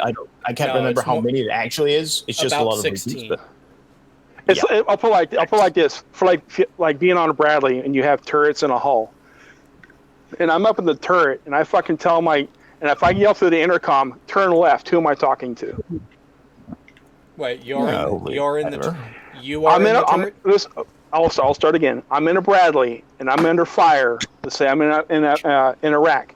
I'm taking small arms fire from my left side, and I fucking and I yell across the intercom, turn left. Who am I talking to? If you say turn left, you're talking to your driver. If you say traverse left, you're talking to your gunner. Yeah. Yep. I just got to check that off. Oh yeah. Okay. He's exactly right. That's what you do. You hulls turn, turrets traverse. But you can use but people use which you can also tell a gunner to turn is turret. But the thing is though, there's a specific language that you use, and once again, like you said, hulls turn, turrets traverse. So when you say turn left, means turn your hull to the left, but I want you to keep the gun exactly where you fucking have it. That's how the comment. Words have meanings, and words have meanings, and words have axioms. Yeah, I don't know what the wording is for American infantry, but when there's a hand grenade in the air, it's kind of important to use the right word, whether it depending on if one of your guys are throwing it or somebody else was throwing it at you. I mean, for us, there's a big difference between somebody yelling bomb, bomb, or a grenade. But the thing is, grenade, dive. If it's a bomb, cool. But the thing is with flat earthers, when you're talking to them, like when it comes to level and flat and straight, they have to fix the. First off, you have to explain to them. First off, flat and level are not the fucking same thing. So stop fucking using it. And if they do use it, you have to catch them every time they try to use the two interchangeably. Well, they'll say one, but they're meaning another, and meaning. Huh? Yeah, and make sure that they properly define it. It doesn't necessarily have to be from a dictionary, but make sure that they define level and define a flat. Is this like I said for the dam example? Why is the water behind a dam referred to as what is the level behind the dam? And then if they go, well, it's just flat water, it's like that. It's okay. Is a road surface level with a bridge superstructure truss, which means the lattice work of metal underneath the road surface? Is the road surface level with the bridge superstructure truss? And they go, yeah, the road's flat. Then what you do is show them a fucking picture of a curved bridge. Oh, you mean like the 1, 2, 3 of them right by my house that I can drive over? Well, every time they fucking do that, they bring up that flat and level and all that shit, and it says, so I always ask them, is a road surface level with a bridge superstructure truss? And they go, yes. So I always fucking link them to my other channel where I have a picture of the Astoria Megler Bridge, and it's got a fucking nice curve on it, and it's a video about level and flat. So level is the curve of the bridge, but underneath the bridge is a work platform that has a flat fucking it's a platform hanging underneath the bridge, so they do spray paintings like that. That's flat. But the bridge structure itself is the road and the bridge structure together are level with each other, but that work platform is flat. And how you can tell is it's flat. It doesn't have any curve to it. It doesn't match the curve of the bridge. It is what it is. Yeah. So you don't even have to use a bridge. I mean, any road, anywhere, I would imagine, anywhere that has rain every now and then, I would imagine. It does. They don't build roads that are completely flat anyway. No, they do have. They have a grade for. They have a grade for runoff, except here's the problem with using that example, Bo, is you cannot visually see the grade of the road in all manner of images. However, if you take a picture of, say, the Newport Pell Bridge, which is only a couple miles away from where I am right now, you take a look at that bridge, it is distinctly a curved bridge. It is a very high but also quite short suspension bridge. So there is a definitive arc to the superstructure. But the road surface is still level to that structure of the bridge. Yes, that's the reason why I have that video on my other channel. I think it's called Level or Flat or something like that. Anyways, it gives the curve of the bridge, but also underneath is that work platform. So you have level and flat shown right next to each other.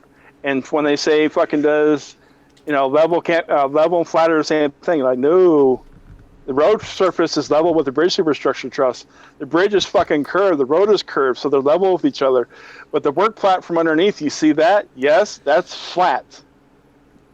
Have a nice day. And then they get all pissy, and then they fucking block me. So.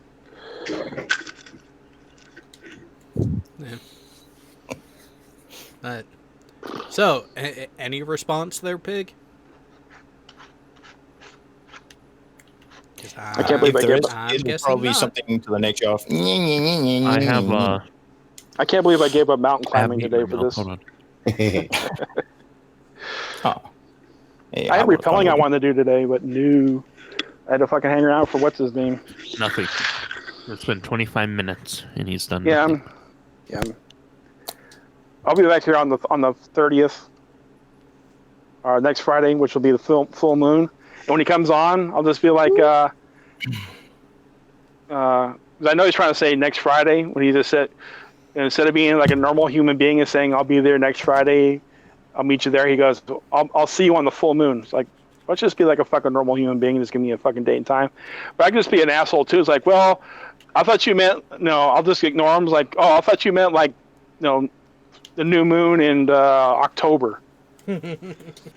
Yeah, because he doesn't give me a month. He just says I'll see you on the new moon. That could be any fucking day, or any full moon. Yeah, plus it's ridiculous because when is that? Yeah, we know what do you call it? He's just trying to sound he's just trying to sound smart and fucking sophisticated and all that fucking shit. Yeah, and I don't know his normal language, but if that's the way he usually talks, yeah, well, okay, I don't really care because if you two are not friends, you haven't talked to each other for a long time, and then he can't expect you to know exactly what he means. Bo. So yeah, being a dick. Bo, his manner of speak is douche. So. Yeah, just watch MC Tune's last fucking video, and you will see what I'm talking about. I've never tried using a douche, but yeah. All you have to do is say, I'll see you on your next blood flow. Yeah, that too. That'll work. Yeah, it comes every 3 weeks. But like I said, he wanted to be a smart ass, so I instead of giving him a date, I just said, I'll see you on page 158 of the draft 2019 Nautical Almanac, which is today. So it gives all the social positions for today. So if you looked in the Nautical Almanac and went to page 158, he would see the date. And for pig, that would be September 6th. But a nurse will take care of that, though. William Stein said he speaks stoner. And I've been around enough stoners that he takes it to a whole different level. He reminds when I talked to him in L.A. No, I'm sorry, L.A. Yeah, goddamn. Yeah, when I talked to him, he's like talking to a dude from the 1980s who is a fucking down and dirty fucking hippie and all into new age shit. Crystal healing and all that kind of stuff. That's the kind of dude you're fucking talking to, except he drives around in a fucking a Tesla. A van right, down by the river. I have to stop you here. Now, I've actually experimented with crystals, and I can say that crystal healing is true. Hey, I'm not talking about amethyst. I'm not talking about like random fucking actual crystals. I'm talking about human-made crystals because meth is one hell of a drug. Well, I don't know anything about that. Yeah, I had a feeling you were going to go there, Big.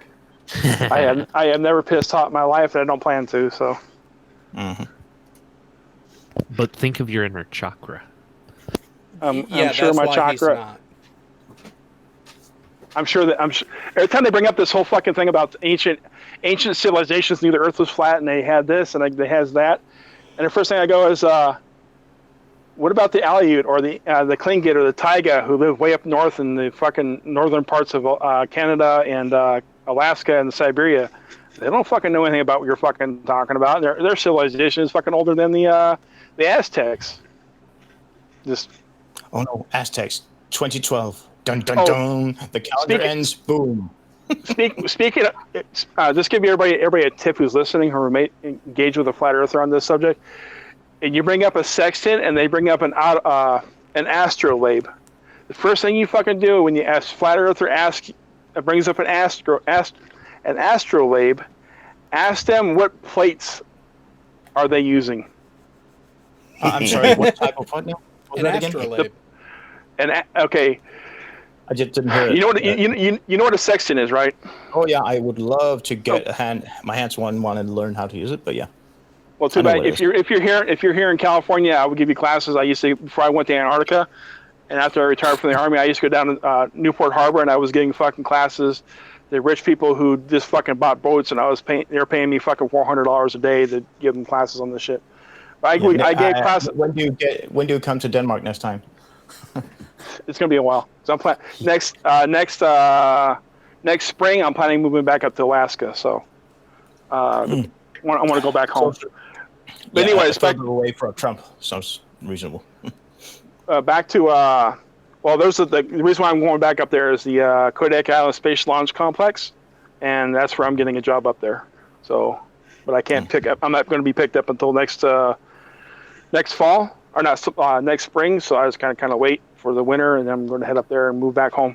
But anyways, back to the sextant and stuff like that. So when you're talking with the flat earther and you bring up, like I do, how does a nautical sextant work on a flat Earth? And that's what they have to answer. They can't say, well, it works it works. That's not what I asked. I said, how does it work? And so you're gonna give me but anyways, don't show me the results. Show me how you came to it.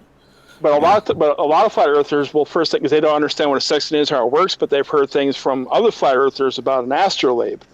An astrolabe is kind of like this poor man's version of a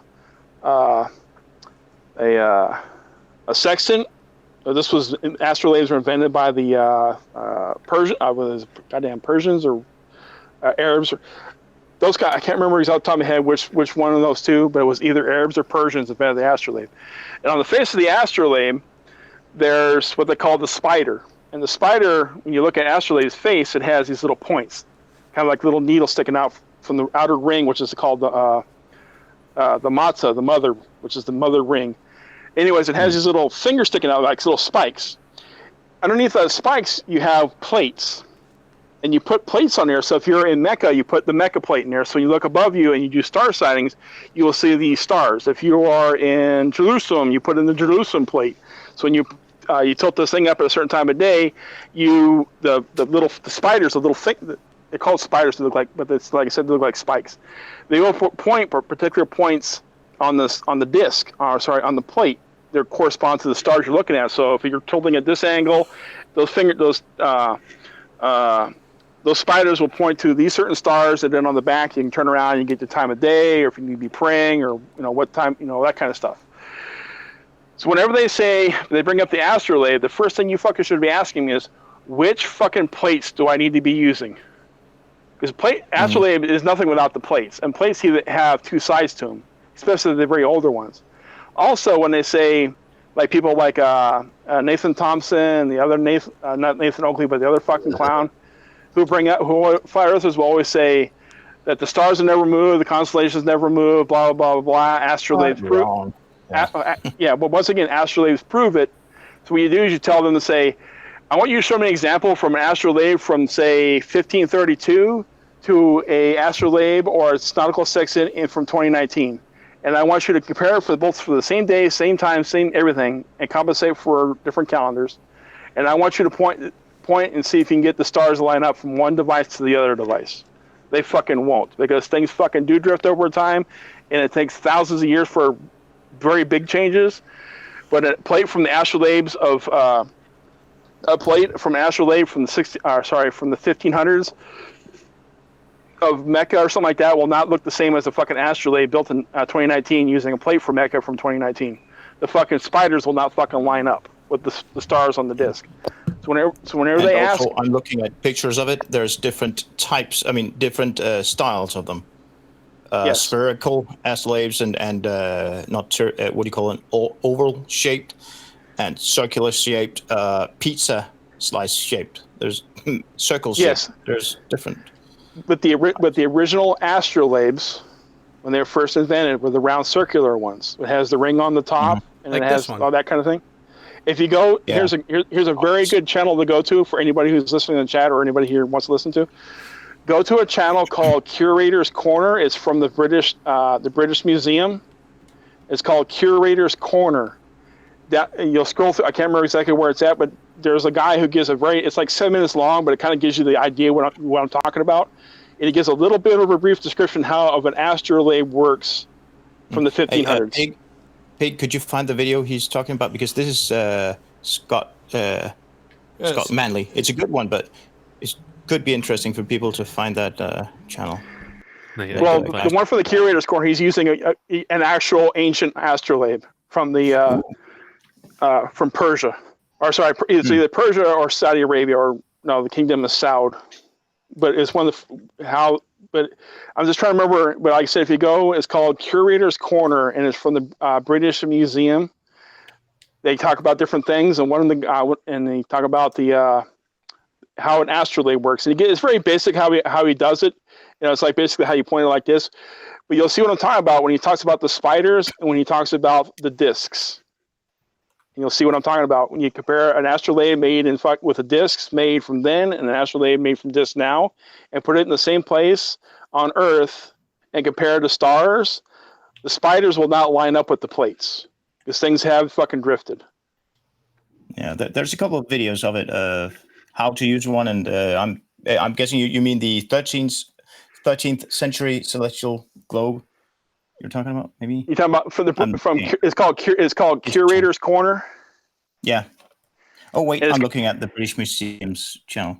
My bad. Yeah, type in like British Museums, Curator's Corner, astrolabe, or how to use an astrolabe. Like I said, it's very short and simple, but you'll see what I'm talking about when I'm talking about plates and spiders. And you'll see what I'm talking about when things have to line up. But here you go. Oh yeah. You should be able to see it on your screen right now. Is that that picture you just showed. See how those little looks like fingers pointing down? Those are called the spider. Because the ring itself is like a spider's web, and those are the little spiders. Yeah, those. It almost looks like a Smith chart. The line in the middle, that is like the ground you're standing on. The line directly above the dotted line, that would be what is directly above your head. That's how you use. That's how this is given. The line, the solid line in the middle, on each one of those two ends is they have holes in those, and that's how you basically will use it. Line it up with the sun, and that's basically you hang that, you turn it, and so you get those two dots to line up looking at the sun, and then when it turns inside that spider with those fingers is that you're turning a metal disc, and and on that metal disc you kind of see it. You can barely see it, but you'll see if you watch the video, where it's pointing to certain stars, and at certain times of day it'll.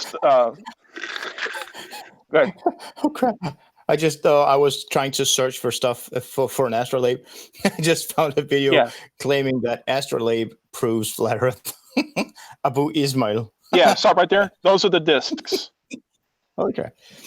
Oh, this is an obvious thing, but I would imagine that you would have to change either a setting or a different disc entirely, depending on whether you're on the northern or the southern hemisphere.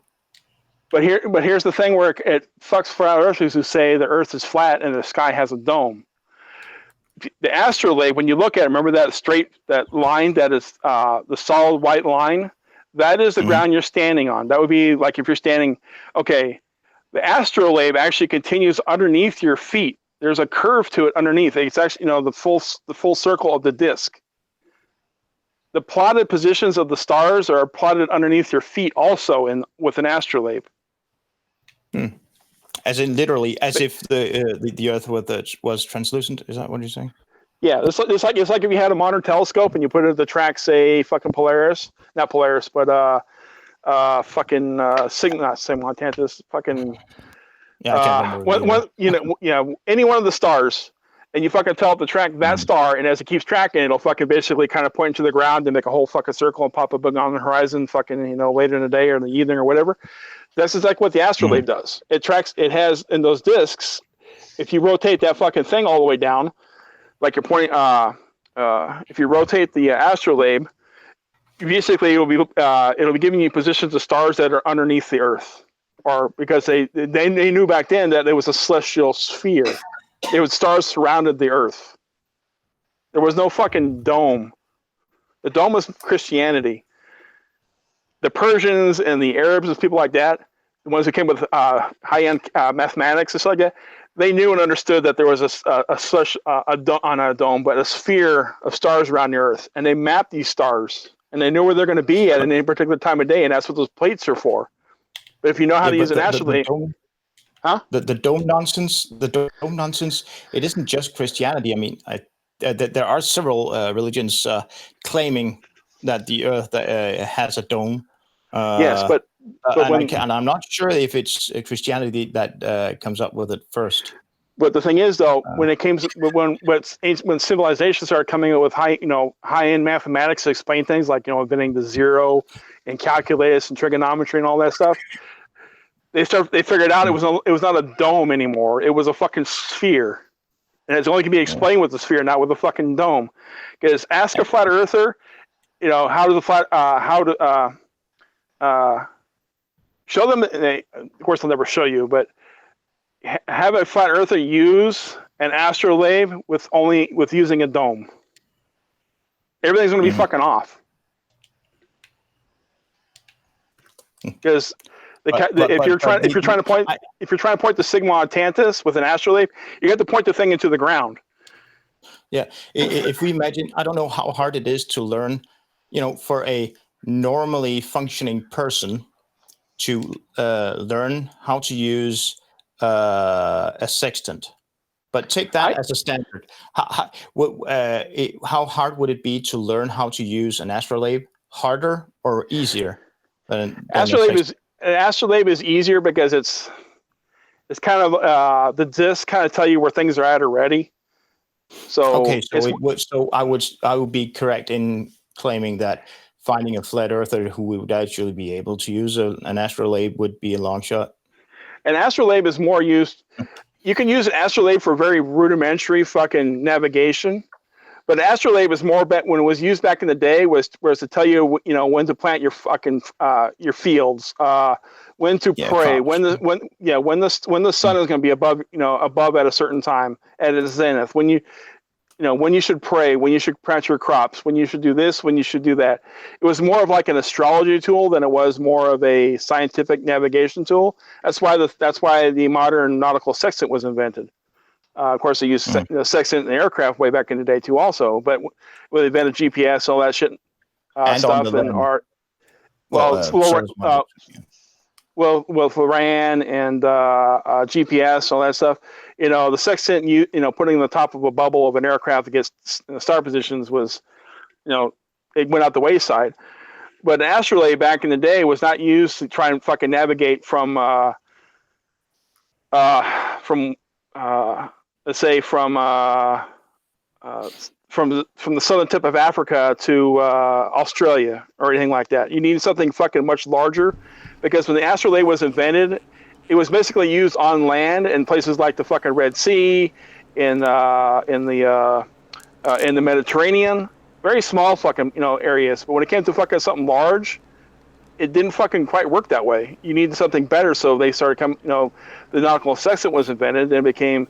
They started inventing the things called the prime meridian and longitudes and latitudes, because they knew it was a fucking sphere. So how we can map a sphere? We'll just do it this way, and it fucking works. But an astrolabe is, like I said, basically so it tells you, when you should pray, when you should plant your crops, when you should fucking go to, when you should start your pilgrimage, your pilgrimage and all that kind of stuff back in that kind of day. That's what it was pretty much for. But for long distance navigation across open oceans like that, it's not going to fucking work. Yeah, am I correct in thinking that it was primarily used for getting an approximation of the time of day? Yes. Okay, and it could be used during the day and at night? Yes. But just less precise at night, I would imagine.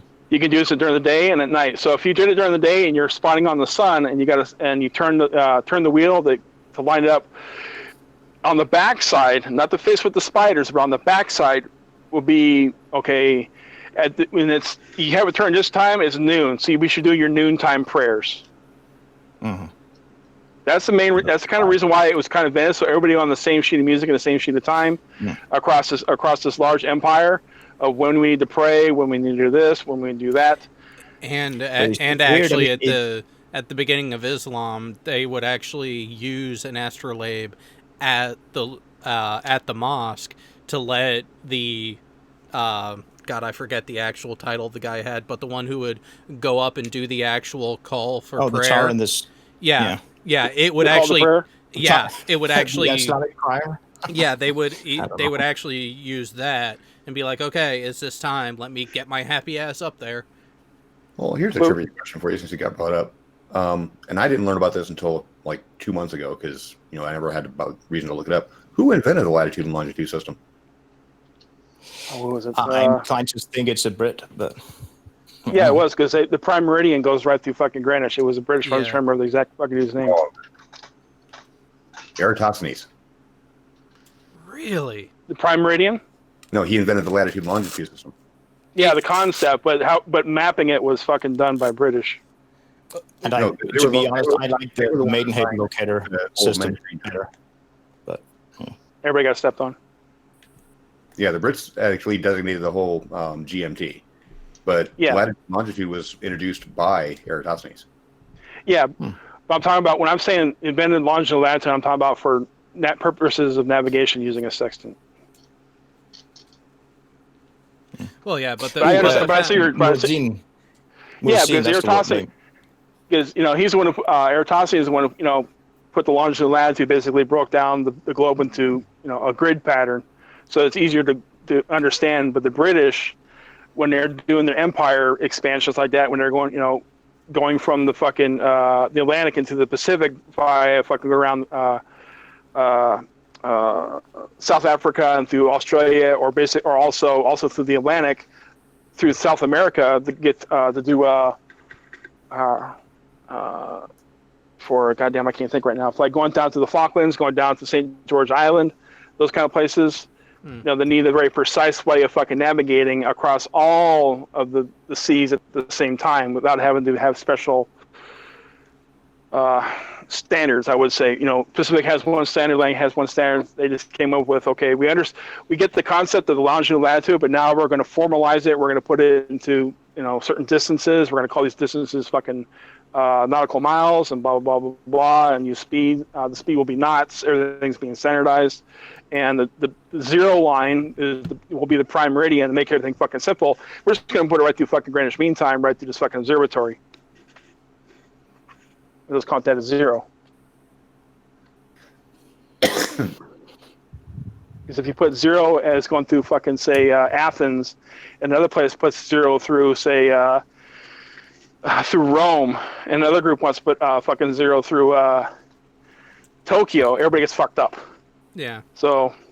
Well, yeah, and that's where in the time that this ended up being standardized, the British were the preeminent navy and the physically largest empire, so they kind of had the clout to say, no fuckers, you're doing it our way. Well, it's not only like that. You're up in the Rhode Island area, and I'm sure you've gone down to New Bedford, or also we go to Nantucket. The fucking whaling industry. The whaling industry of fucking Nantucket and Rhode Island, they went all the way around fucking down on the east side of South America, went around the fucking Cape, and then went up deep into the Pacific to go fucking up by Hawaii, up by the Marianas, all those fucking islands, and do fucking whaling and work their ways back again, and they all did it by using fucking sextants. Yeah, Geist, I grew up about a half hour north of Mystic, Connecticut, which they have the whaling museum there, so they still have the seaport preserved there. So yeah, and right now I live right outside of Newport. Have you ever been to the one in New Bedford? Yeah, on the way up to the Cape. Yep. That's a really nice whaling museum. But you go in there, you'll see all the how they navigated by using sextants and their charts, and and you'll start seeing their charts. If you look at them, the paper charts, the farther they go south, the fucking longitude and latitude starting to slowly converge. There's a fucking hole down there. The distance when the flat earther tells you when you guys talk about maps and stuff, the distance from fucking say the distance, the width of Australia, ask the fucking flat earther on a flat Earth map, what is the difference from the Falkland Islands to St. George Island in the middle of the fucking Atlantic? Yeah, good luck for them getting an answer on that, because they're so used to about Antarctica, but Australia and stuff like that. But if you tell them to look for the Falklands to St. George, because St. George has has like 3 or 4 people on it permanently, and you get the Falklands, but there are 2 people, but there's a boat that goes back and forth. It's not a fucking flight; it's a boat. Yeah. So how long does that fucking boat take to get there, and how long does it actually take to get there on a flat Earth? Well, and another thing, you're throwing something random that they don't have a potentially prepared response for. So you're throwing them off their game that way as well by selecting those points. But interestingly enough, so Furball actually did a video where he addressed that whole issue with the AE map, and Jeranism tried to correct him. But because of Jeranism's correction, Furball went back, fixed his issue, and it just made it worse for Flat Earth. BM Furball, if you're listening. Yeah, BM Furball, if you're listening, when you start, like Jaron said, flat earthers have canned responses because they basically hear a fucking response from another flat earth and it's basically parrot the same shit over and over. You fuck them up when you throw them off kilter by I ask them instead of asking what's the width of fucking Australia and blah blah blah, or how long does it take a flight to go from fucking Sydney to Argentina or fucking Brazil or where the fuck is going. I really don't give a shit because they have a canned response. What's the distance from Falkland Islands to St. George Islands? And there's no fucking flights in between because St. George Island has no fucking airstrip whatsoever. It's like an old whaling fucking place and a natural fucking place for people to go there for research and whatnot. So there's a boat that goes there between the two. You can track how long the fucking boat takes to get there. Okay, if on a flat Earth it should take so long, on a round Earth it should take so long. Now, I know I have a habit of falling into this trap myself sometimes, but I'm willing to admit it. But most flat earthers have this nasty tendency to just practically just parrot anything that they heard one of their idols have spewed before. They don't even bother checking up on it. They just find more details about the subject. They don't use any energy to actually find out if it's true or not. They just spew it. So yeah, it's easy to just ask a question that they didn't expect, or if you can recognize the rhetoric they're throwing at you, and you recognize it as, oh, that came from this dumbass over here. Okay, I know what he's talking about, so I'll just ask a question that he didn't cover. Oh, you mean like when I pointed out that Q was pulling a card from Darth Dawkins' playbook, and then she immediately stopped? It's. I mean, Sean can attest to this. I think Jared can attest. I mean, I've been dealing with fucking flat Earth since the '90s on the streets. Whenever I came home from on leave from Germany, or when I was in Korea or whatnot, and I would go down to LA to see friends and family, I would go down to fucking Hollywood Boulevard and Sunset Boulevard, and there was flat Earthers down there back then. They had the little fucking tables to out. Waste some time, but being amused by it. No, but it's like I can't stand stupidity. Well, first off, it was just like a dirty little fucking habit of mine of going down there and watching retards fucking, try and, be all that in a bag of chips. But the thing is, though, I've been dealing with flat earthers fucking since the 90s. And then I've been dealing with fucking flat earthers since fucking 2006 on YouTube in the comment section. It wasn't until about 3 years ago until I actually stepped into one of Red's Hangouts to actually come out and start talking in hangout wise and like that. But before that, I was always hanging out in fucking in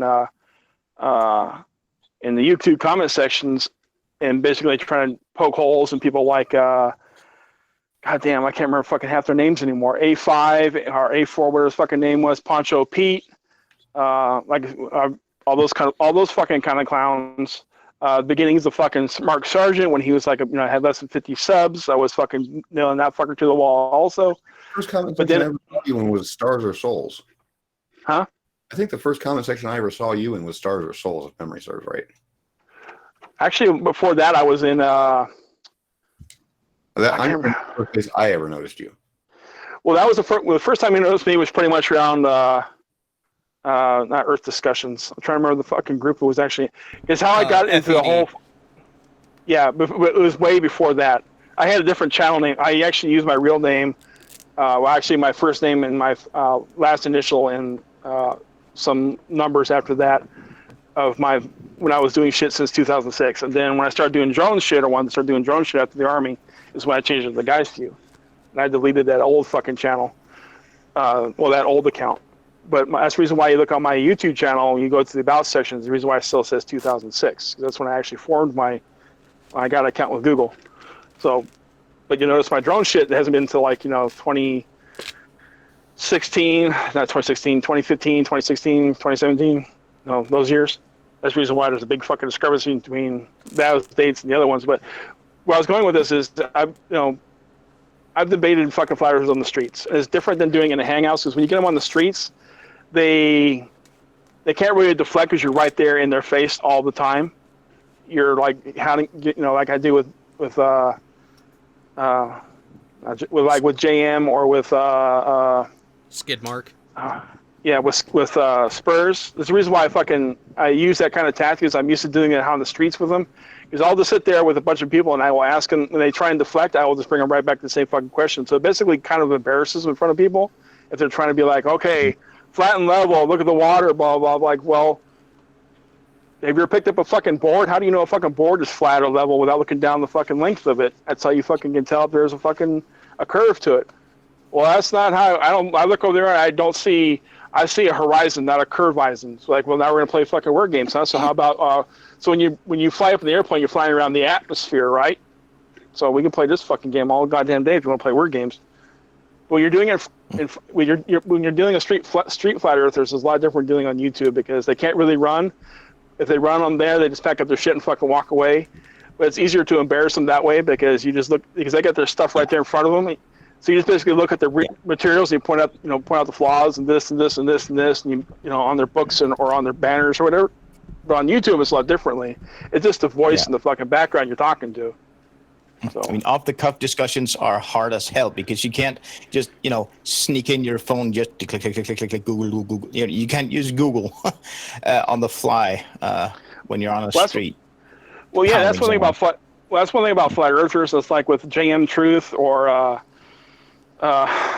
Nathan Thompson, the other Nathan, not Nathan Oakley, but Oakley is just a fucking clown, anyways. But the other fucking Nathan, this guy who I was waiting for.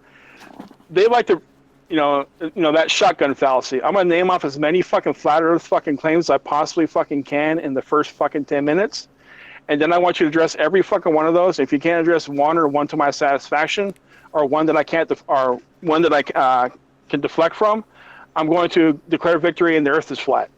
Well, sorry, that's not how fucking reality works. So that's the reason why you get in these debates with them.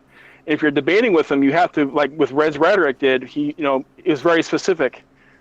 Round Earth or flat Earth, which one comports to reality?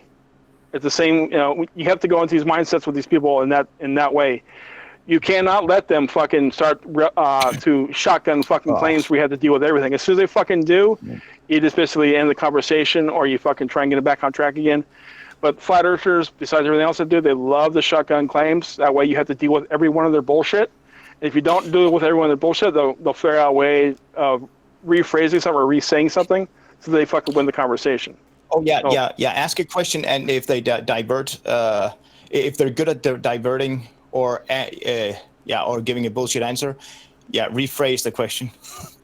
The machine gun claims, the way that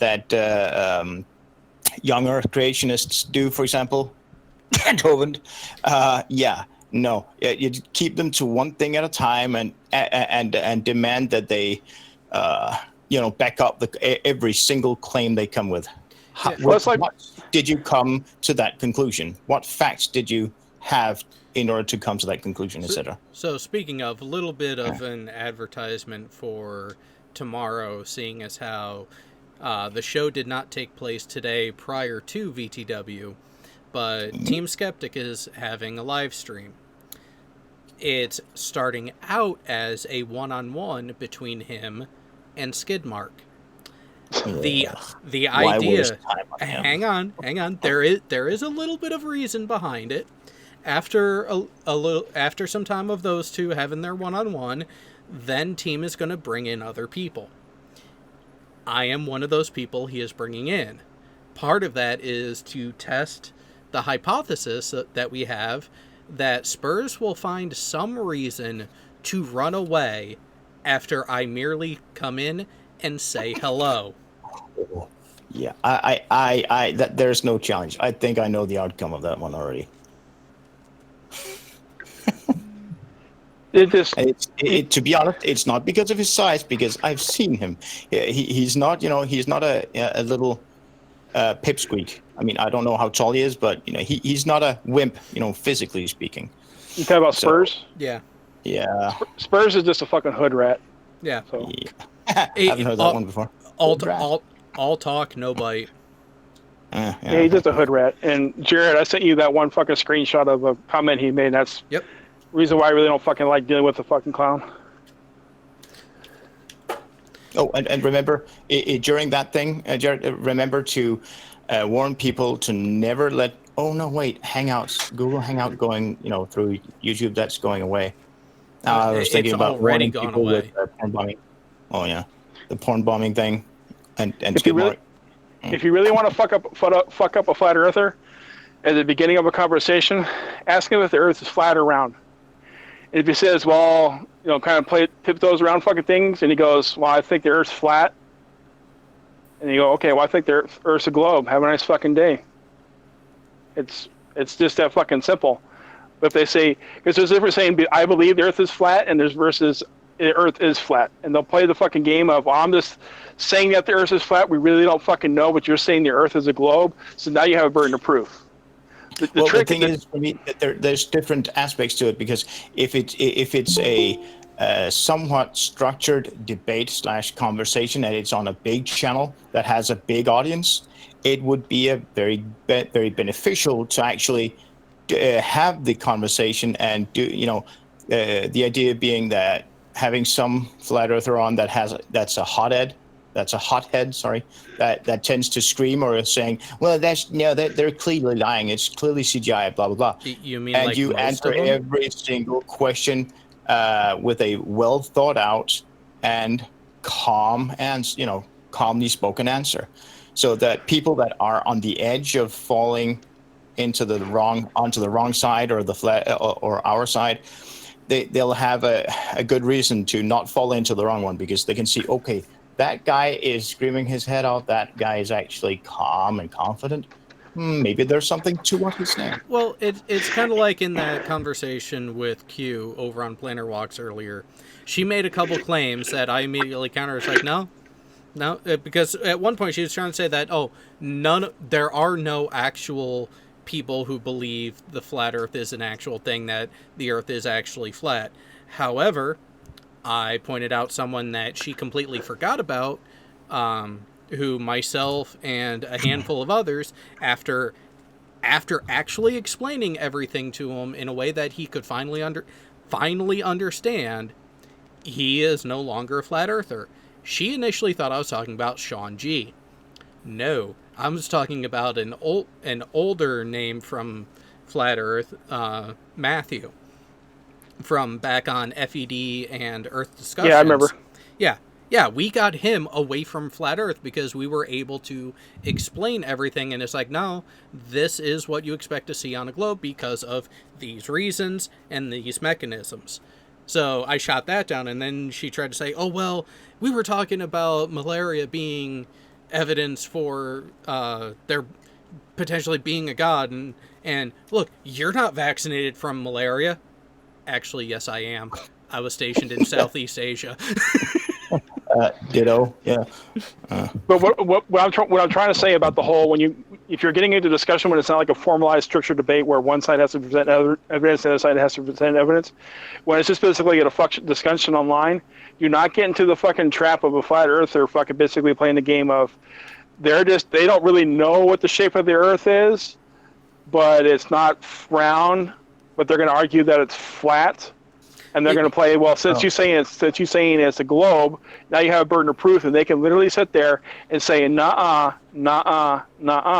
it's not a globe. You haven't proved the globe. You haven't done this. You haven't done this, and they gave themselves no burden of proof to do. So when you get them in a discussion, if they want to play that fucking game, you just say, well, I just believe the fucking Earth is a globe. Yeah, well, the retarded thing of saying, well, I don't know what it is, but it certainly isn't B. Well, A. Well, then if they keep doing that, okay, what made you can't come to that conclusion? You damn well have to back that up. Well, and that's actually the way that I go about it when they try to pull that, well, I know it's not a globe, but I don't know what it is. And I immediately call them, it's like, wait a minute, no. That is illogical, because you're saying it's not this, but I don't know what it is. But if you don't know what it is, then why can you definitively say it's not a globe? And that's where they start to go down the typical claims, where they then have to make claims of why they say it is not a globe. And that's generally where they'll start, oh, the horizon is always at eye level. Okay, wait, pause right there. You just made a positive claim. the horizon is always at eye level. And then we have, like Sean here, and a bevy of his footage that shows the contrary. Oopsie. Blah blah blah. But you all get what I'm talking about when you basically open yourself up to put yourself in a burden of proof, and they have no burden of proof to put, but they can sit there and stupid bugs. You kind of open yourself up to go into kind of like a rabbit hole if you say I know that it's basically if they're going to play the semantics game of believe and faith and all that, and they say as soon as you say I believe the Earth is flat, and you give yourself a burden of proof, but they haven't said that the Earth is a globe, and they're saying, well, I really don't know if the Earth is flat or not, then you kind of open yourself up that now you have a burden of proof. But the thing is, they can deny every burden of proof every proof claim that you put down or evidence claim, because they're not justified in fighting it. But as soon as they start arguing when I get stuck in those positions, and they start arguing for only one shape, flat, well, it could be flat this or flat that. Well, I thought you don't know what it is. How come you're not arguing for a dodecahedron or a fucking convex Earth or a fucking cell Earth or a fucking hollow Earth? You see, they're only arguing one point, which is it's a flat Earth, or it could be a flat Earth. So now you just kind of open yourself up to a whole, a burden of proof, because you're not giving yourself any other options. Which is why the only reasonable way to go about this is to stop them every single time they try to shoot down the globe, and insist that they try to defend their point of view. Yeah, and don't take no for an answer. Well, that will usually result in them rage quitting. So there were a couple of debates and a couple moderated discussions that I was a part of where it was just that you are supposed to have positive evidence for what you are positing, i.e. positive evidence for a flat Earth. What do you got? And how many have had all the blusters like, oh, I can prove it, I got it, and then when it comes time to actually put fucking wrenches to bolts, there was nothing. Another tip. It's obvious. Look at it's obvious, but then missed a redirect. Yeah. And another That's tip why is when you have either you or Sean as a moderator to keep them to the fire. Another tip when you're arguing with flat earthers and you're having a discussion with them or debate, and as soon as they open their mouth about indoctrination or that is what you were taught fucking argument, or as I call it, the fucking argument or the fallacy of indoctrination, the indoctrination argument fallacy, the indoctrination fallacy, how I put it, is when they say that you were indoctrinated and blah blah blah, so that's a lie or blah blah blah. Indoctrination doesn't say anything about what you were taught. All it says is that you were taught something.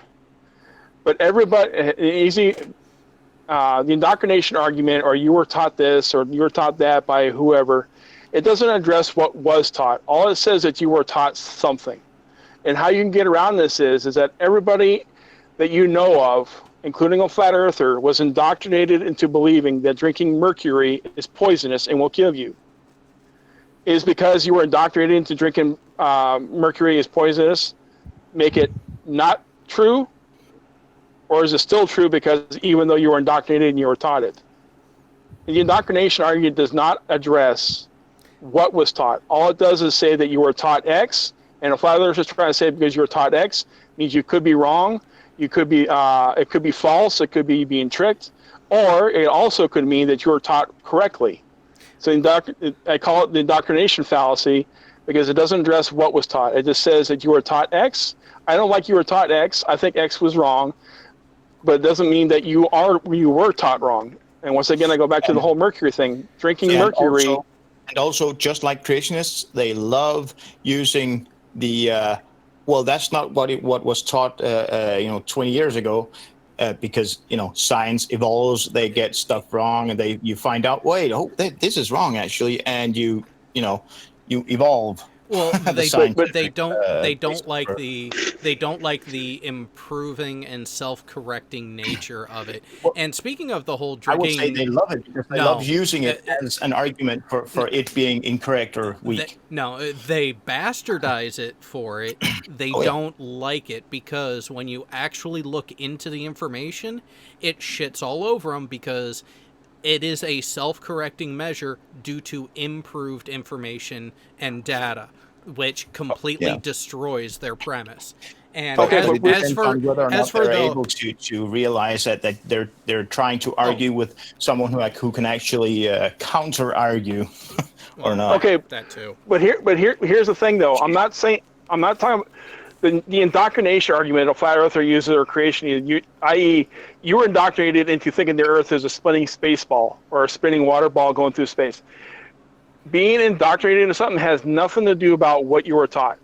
Yeah. Nothing. Just saying you were indoctrinated means absolutely fucking nothing. Because once again, I can just refer back to you were indoctrinated. You were taught that drinking mercury is poisonous. Because you were indoctrinated and taught drinking mercury is poisonous.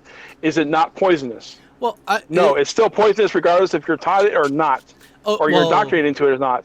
Along those lines, I actually do have a question. Should we go ahead and test the validity of that claim by getting a bunch of flat earthers to go ahead and ingest some mercury? No. And if you're listening to flat earthers, don't fucking drink don't drink mercury. It's fucking poisonous. But everybody in the chat and everybody's listening, you see where I'm going with this, right? Yeah. A flat earther will argue because you were fucking taught something that it could be wrong, and because it could be wrong, it means it is wrong. It could be any fucking myriad of things, but they're not addressing what you were taught.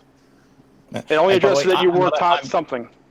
Yeah, I'm not a lab nerd, but if we're talking about consuming mercury or getting it injected, anti-vax assholes.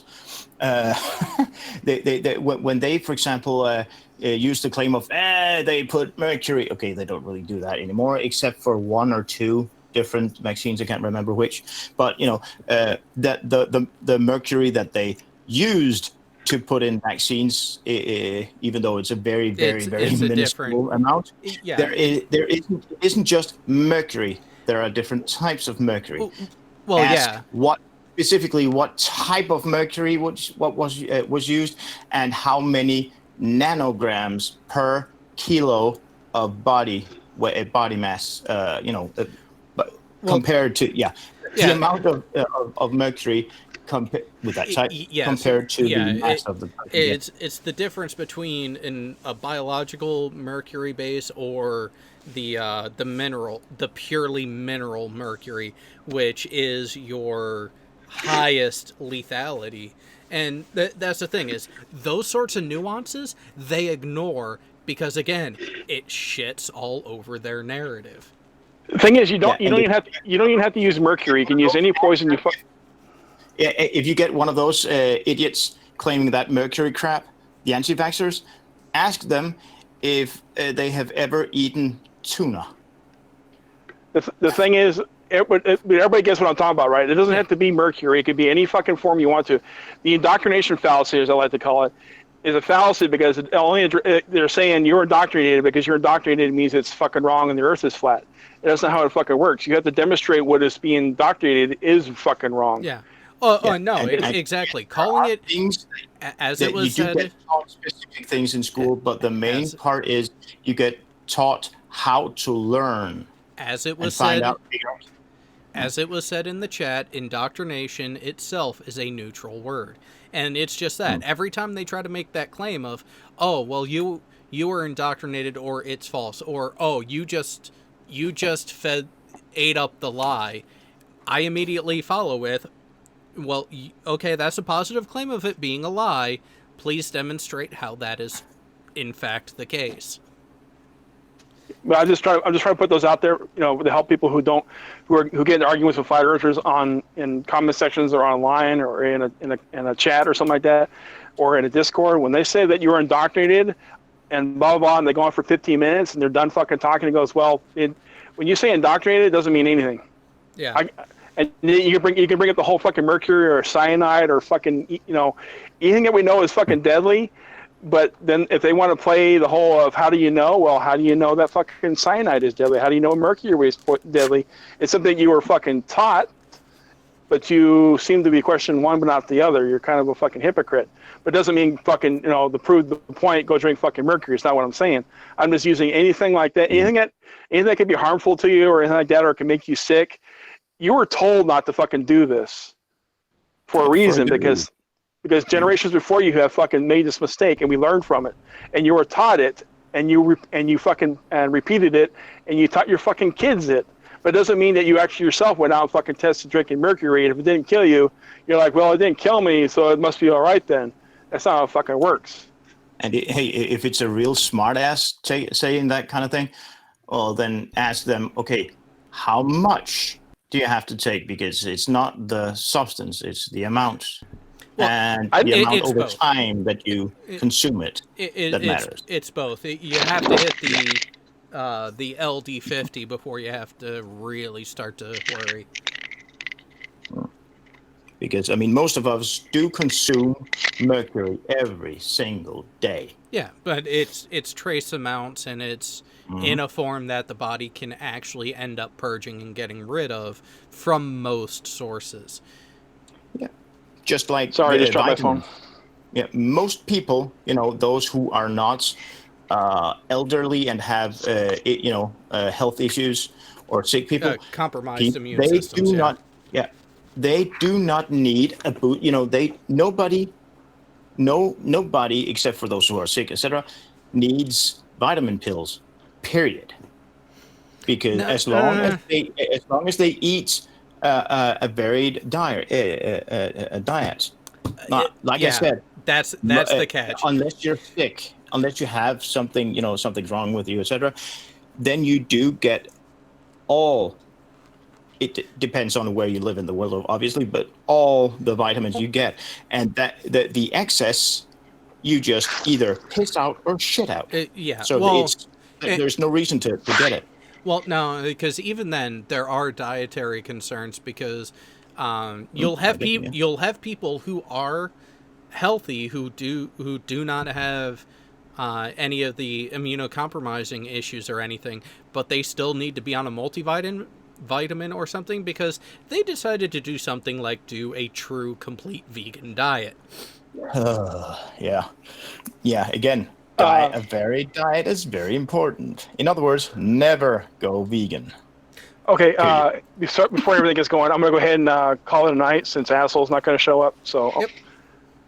I will talk to you all next week if I'm not doing something else. All right, later, Geist. And Rodent, that is awesome. Bye. Love it. Take it easy, chat. Yep. So for those who can't see the chat right now, from Rodent, no last name, anti-vaxxers don't like the band Queen because of the high mercury content. Oh, Freddie. From years ago, not anymore, sadly. No. When Freddie left, they were no longer Queen. Okay, I can go with that. But although they did make a valiant attempt at making a musical out of Queen in Denmark, I don't know if they went to other countries as well. And according to the to the reviews, they did actually do quite a good job of it. Well, but I'm not a musical kind of guy. The movie they did, The Show Must Go On, actually was a good movie overall with some good parts to it from the music side of it. And even then, after Freddie Mercury passed away, when they did that charity concert where they actually brought in the other artists to help do the lead vocals, again, that was well done, and it was done for a good reason, so can let that pass. But trying to replace Freddie Mercury 20-something years later with Adam Lambert, no thank you. Well, you have two choices. Either you do it in order to make it as authentic sounding as humanly possible. You mean like okay, fuck it, you need to be true to it, but hey, this guy, he can sing. Oh yeah, but he does not sound like Freddie Mercury, so let him do his artistic license thing, but still, be true to Queen. So well, Even then, so it's a tough one. what you're referring to is actually, I think it was the band Styx. They actually have an Asian guy who was damn near spot on with the vocals and ended up taking over as the front man for the band. Or was it? Yeah, it was. I think it was Styx. It was about 4 or 5 years ago now, maybe even a little less than that. But yeah, a guy who was the front man of a cover band of a 80s group like that ended up. Look at Mike's comment there. Mike, they tried with Paul Rogers and then Adam Lambert. Yeah, see, Paul Rogers, it was such a flop that I don't even. That wasn't Pet. Journey. Yeah. See, I knew it was one of those bands. I couldn't remember if it was Journey or Styx, but yeah, it's interesting. And the guy fucking spot on the vocals. Yeah, and some singers are just a fucking nightmare to replace. Well, yeah, I mean, him and I'm terrible at names, but damn it. So there are Armageddon. bands. Steve Perry. Yeah. There are bands that are able to pull off a frontman change and do just as good or better. I mean, look at AC/DC. I would question that. There was a slight change in the music style, but when you actually look, they were gaining commercial success. The frontman passed away. They replaced him, and the success kept growing. But it is always a challenge. I mean, but it's, it is. In some senses, it's worse than replacing a lead actor in a movie series. Franchise. True, because Spider-Man, for example. I mean, or Superman. Well, James Bond, really.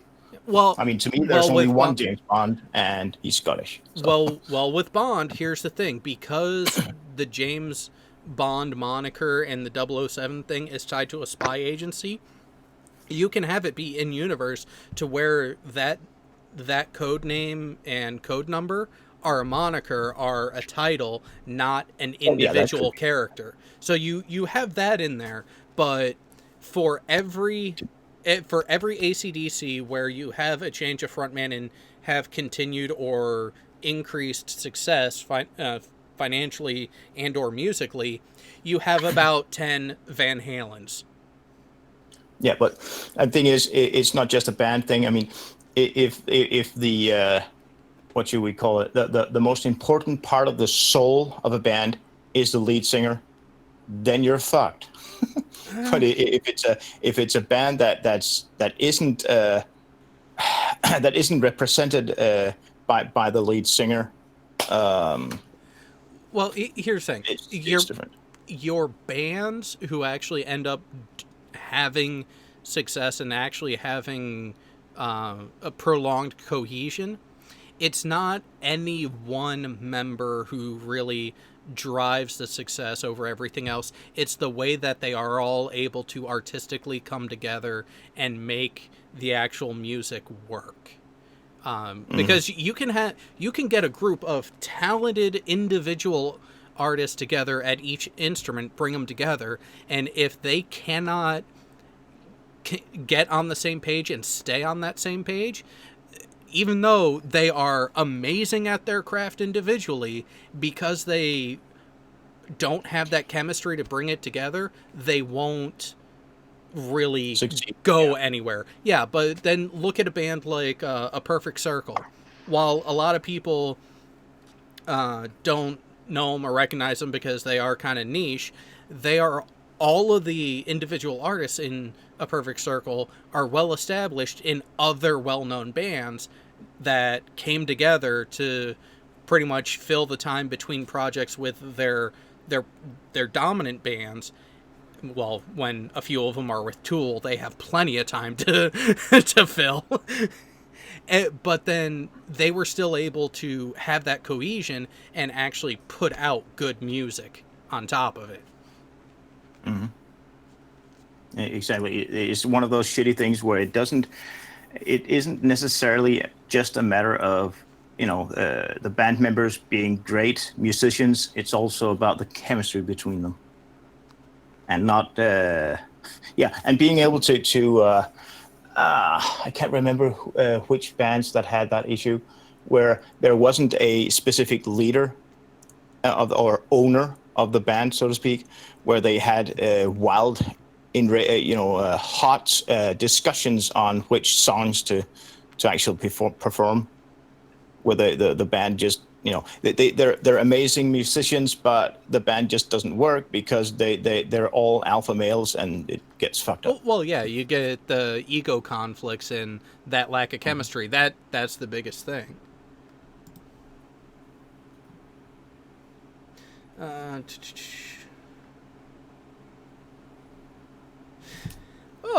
Here's an interesting take from Fino. I think Brosnan still is by far the best actor being cast as Bond. He just suffered from no longer Cold War effect in the scripts. Yeah. See, I can kind of see that. I can kind of see that because Pierce Brosnan definitely, out of the Bond actors that I am familiar with, which is pretty much Connery on and their careers, Pierce Brosnan definitely seemed to have the most flexibility as an actor in the roles that he would take and the way he would actually perform with them. And the Bond scripts that he had at the time, when you look at it, yeah, they were kind of weak. But I know that there's different styles and all that, but I have never considered Pierce Brosnan as a good actor. I mean, I know that there are some actors that pretty much for the entirety of their career, acting career, has just one specific type of role. And there's others that can do a whole different type, different types of roles well. But Pierce Brosnan, I have never seen him in a movie where I liked him in that role. Mm. And I've never seen Pierce Brosnan acting well, in my mind. Well, right. To be fair, Brosnan kind of got hoodwinked into the role because he absolutely despised the role because of his religious beliefs. Yeah, he's gone public. He did not want to do any more Bond films because of his view towards women, about how they're just literally objects to be taken advantage of in order to meet his objective. Oh, okay.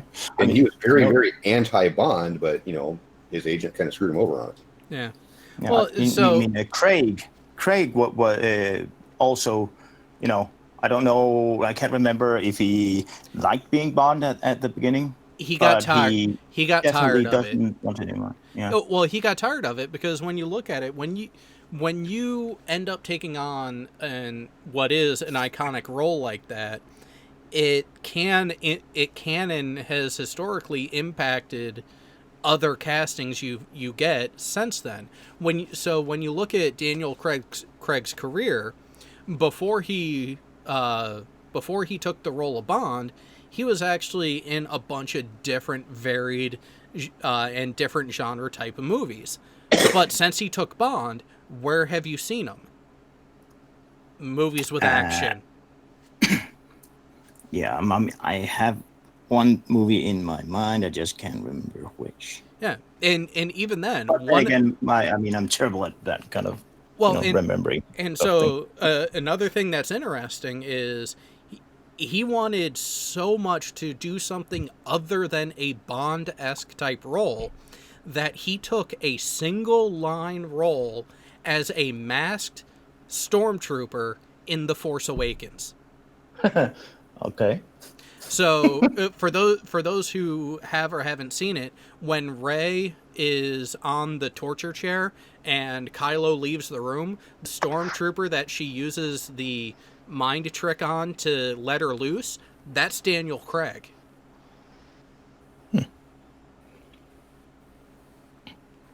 Well, also Jim Carrey, he has, at least back a while ago, he had always had big issues trying to get a role where he can be a serious, where he can have a serious role, not a comedian type role. Yeah, well, and that's where he thought. Oh God, what movie was it?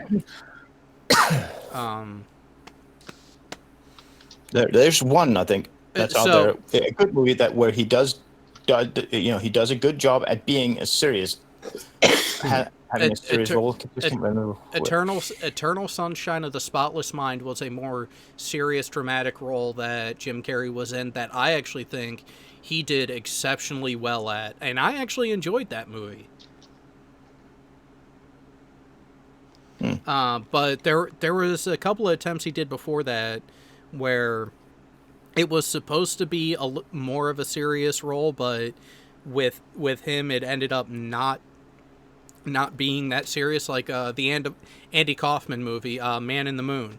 That was supposed to be an entirely serious movie about Andy Kaufman's life, but because he is a comedian also playing a comedian, there was that factor that just had to be in there, but it wasn't there because it was there by necessity, and Carrey almost hated that aspect of that movie, if I remember right from interviews he did years later.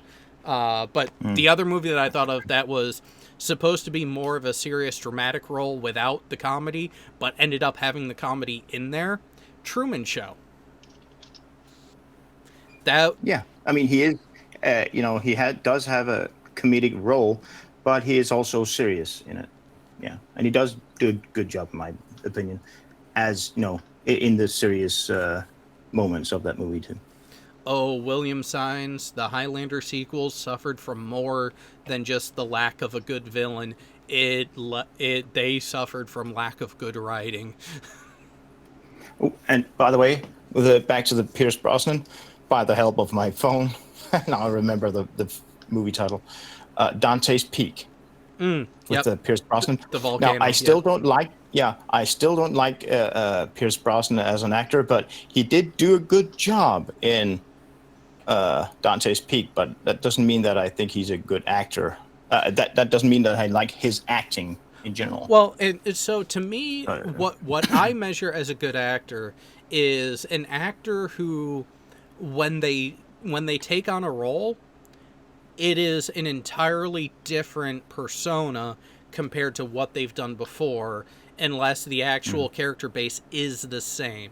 So you have some actors who they have a typical type of delivery, a typical type of persona that they end up playing in just about in the majority of characters that they end up with. Now, is that because they lack the ability to do much else, or is that their niche?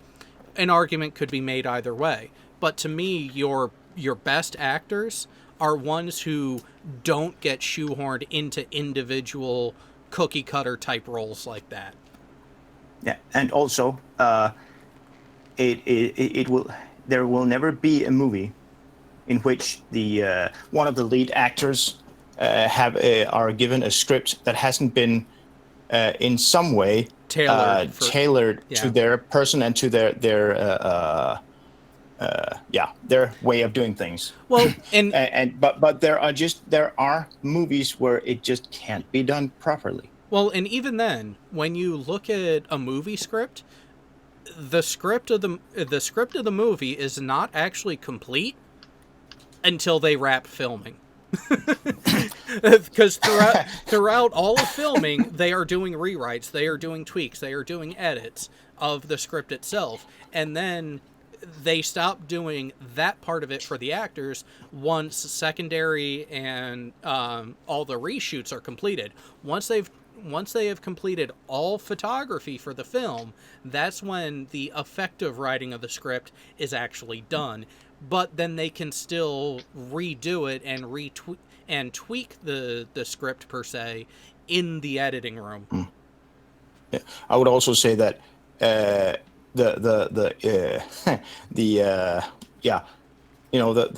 rough drafts of a script for a movie can't even be made until the casting department have finished their job. Well, not necessarily for some type of movie. For some type of movie. For some movies, yes, because like say there's a particular trait that an actor like say Jim Carrey can bring to a role.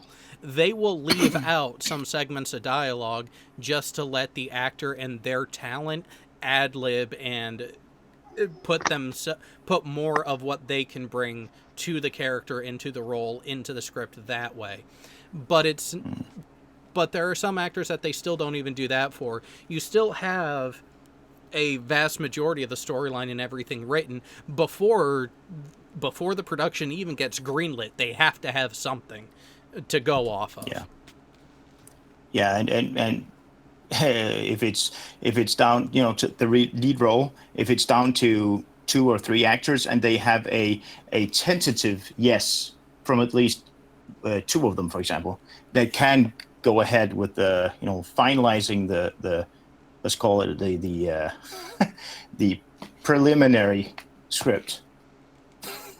But again, I could easily see a situation where you have the obvious choice for a lead actor as a hero in a movie, but actually writing the script, his part of the script is a flipping nightmare because this actor is usually in a different type of role. I mean, again, Jim Carrey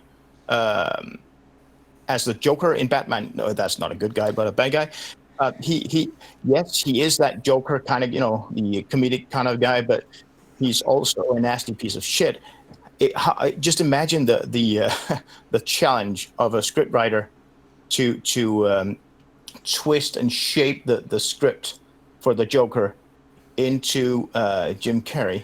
That has to have that mean streak as well. Well, and even then, in that movie in particular, you have another issue where I think Sean, you and I were part of a discussion of this and just why that part of the move that Batman movie in itself had so many issues, because you actually had Tommy Lee Jones as a more entertaining and funny character than Jim Carrey, so he really went over the top with the Joker, and it did not play well. Yeah, that was entirely on Tommy Lee Jones, because he tried to be comedic and basically made a satire of himself in the process. And Jim Carrey thought he was in a competition to be the funny guy of the movie, so he went over the top to try to beat out Tommy Lee Jones, and it just was a self-feedback loop, and it just got really, really ugly. That's unfortunate because he's hilarious in Men in Black. Yeah. But it's a subtle kind of thing. There's different types of funny haha.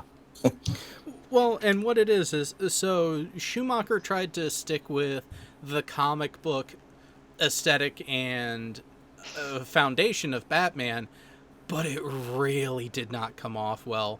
I mean, William Saenz even pointed out, it wasn't just how Carrey turned Riddler into a ridiculous clown, but then in a follow-on, what about Schwarzenegger and Mr. Freeze? Oh, man. Sadly, he was actually one of the saving graces of that movie. As bad as he was. But the role in that, I don't like Batman as a movie. The only real Batman for me is the original series. But the series actually shot on film and not video.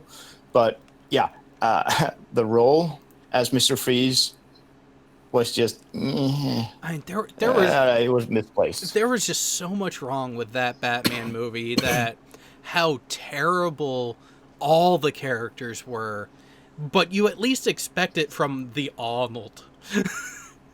Him being a terrible character like that with those horrible one-liners, you actually kind of expect it and can tolerate it from him because, well, Did he do Last Action Hero right before that or right after? Right before, I think. Yeah, so you have him with a history already of essentially making fun of himself, but when you look at his character history and through his filmography, you kind of expect Arnold to do something campy like that. And so, yeah, okay. But when everyone else does it, who are actually supposed to be better actors, at that point, you gotta look at the writer's room and go, what the fuck, man? How did you let this happen? Yeah, was it one of the brass people from the brass section of the company saying you have to do this? No. Or no. did you just drink from the night chamber pot? No. Schumacher definitely said, no, this was aesthetically his vision, and him being the director, he has that sort of input and influence on the film. So really, when you look at that type of abortion of a film, I put very little of it on the actual excuse me. Really? Are you trying to be mean? Wow. Just so you know, you're getting warmed up. Last Action Hero is 4 years before Batman and Robin. Okay. It was around the same time. It's just, but yeah. So when that was around when he did Jingle All the Way. Okay. Which, yeah, wow. Okay, that was funny, but not me. Okay, so here's a question. Is there a film since the Conan movies that Arnold has done that were not campy? Remind me of what you mean by campy? Goofy, silly, not a truly artistic film. So I can't use Kindergarten Cop then, because No. I fucking loved him in that one. Fucking hilarious movie. Some great lines from that movie, but again, it was definitely a campy, non-serious, non-real artistic type of movie. But so with the whole Batman and Robin thing, I will put very little of the blame on the cast. The rest of the blame gets split evenly between the director, the producers, and the writers. A little less the writers, but definitely the director and producers. Oh, come on. You know what? Tao, True Lies, decent movie, but it was still a camp movie.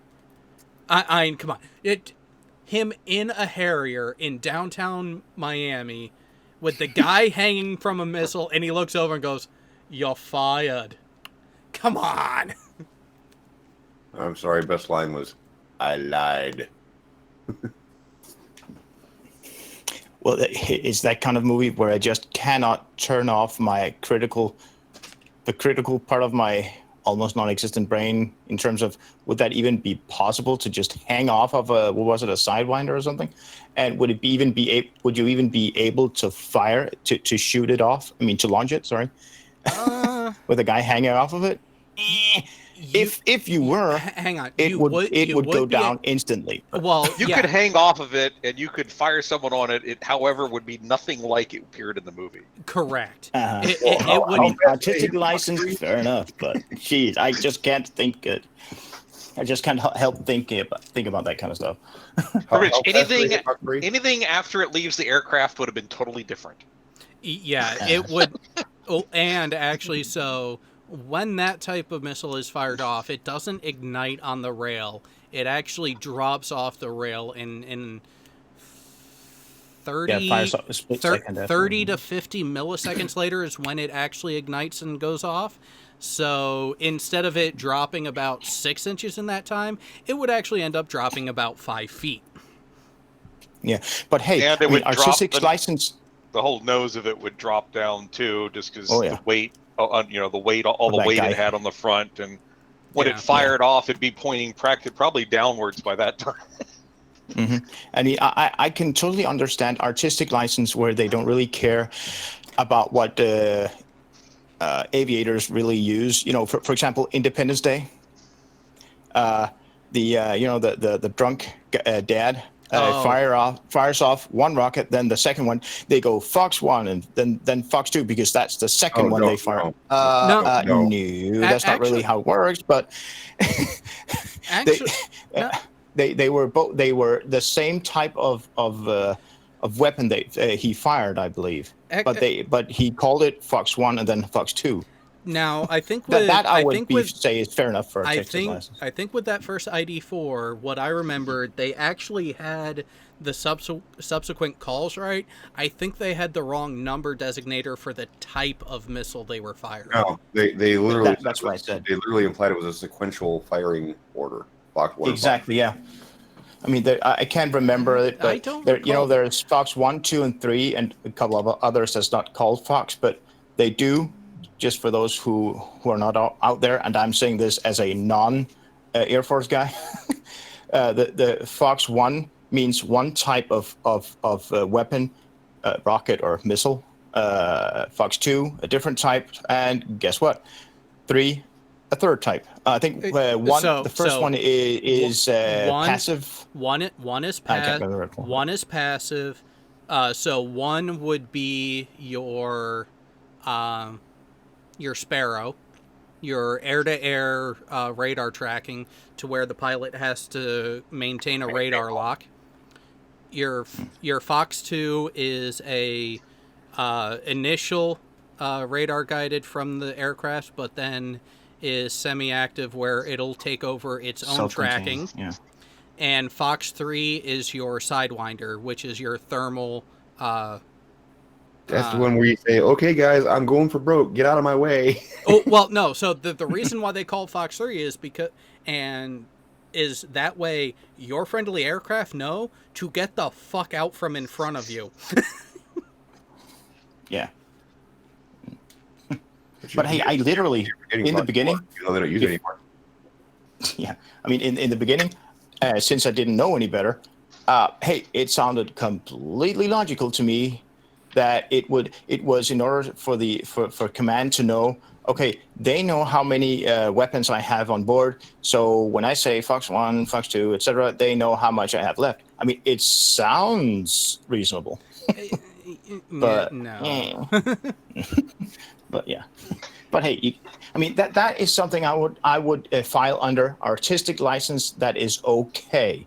It's not something that would completely ruin a movie. Yeah, for me it kind of does. But again, yeah, I know, but that's because you're environmentally damaged. So that I mean, for that type of like I file a lot of a Hunt for Odd October, because of that. A lot of it's filed under the artistic license category. Yeah, and I tend to be ridiculously critical in terms of how much you can file under artistic license, because it just toe curling, disgusting when the stuff that Hollywood gets away with.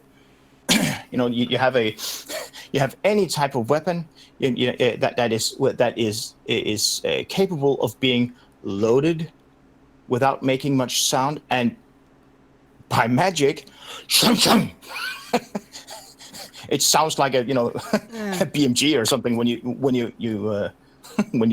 pull the charge handle. Like cycling a Madus. Yeah.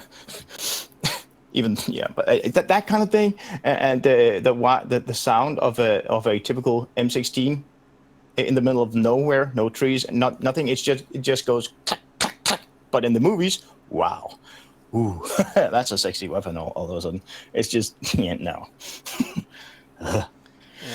I do cringe with that kind of stuff. But now the type with Fox 1 and 2, that kind of thing, yeah, that's all right. That's fair enough. Now, I will say this. I think, Bo, you would enjoy the John Wick movies because... bus terminal or subway or something? No. And nobody notices? No. No, that was in John Wick 2. Yeah. Do you want to reclassify the most realistic there for you, Jared?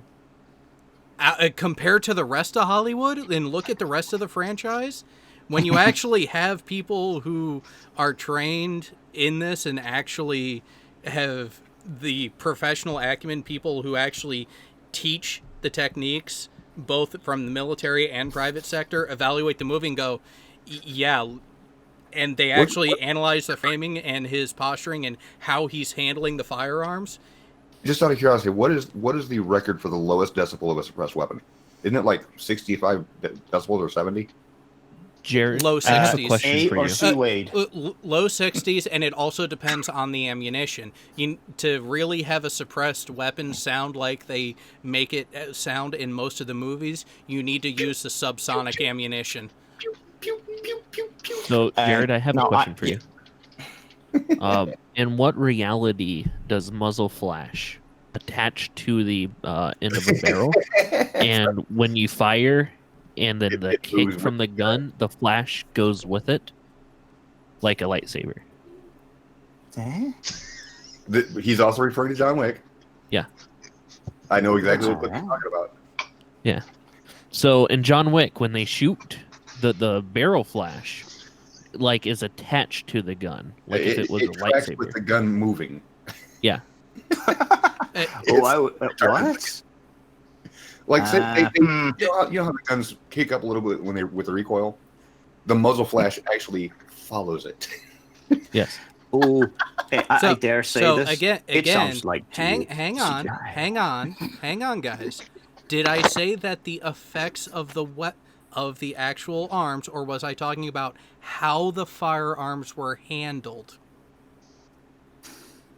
Well, we started off talking about with the noise of reloads and stuff like that, and that got you on John Wick. And I did say recently not entirely accurate. I said the most accurate from Hollywood on how the firearms are handled, and the close quarters combat itself. Wait. When you say close quarter combat, you're talking about, the literal plot armor that he wears? No. The bullet. The way you move, the way you operate your weapons, equipment, etc. Yeah, because that's directed, like that's part of the combat, is him using, his suit as, a cloak for bullets. Because he hides behind, just like a flab of fabric with his suit as he runs around with his pistol. And Kevlar does stop bullets. Kevlar does stop bullets. And you can make a suit out of Kevlar.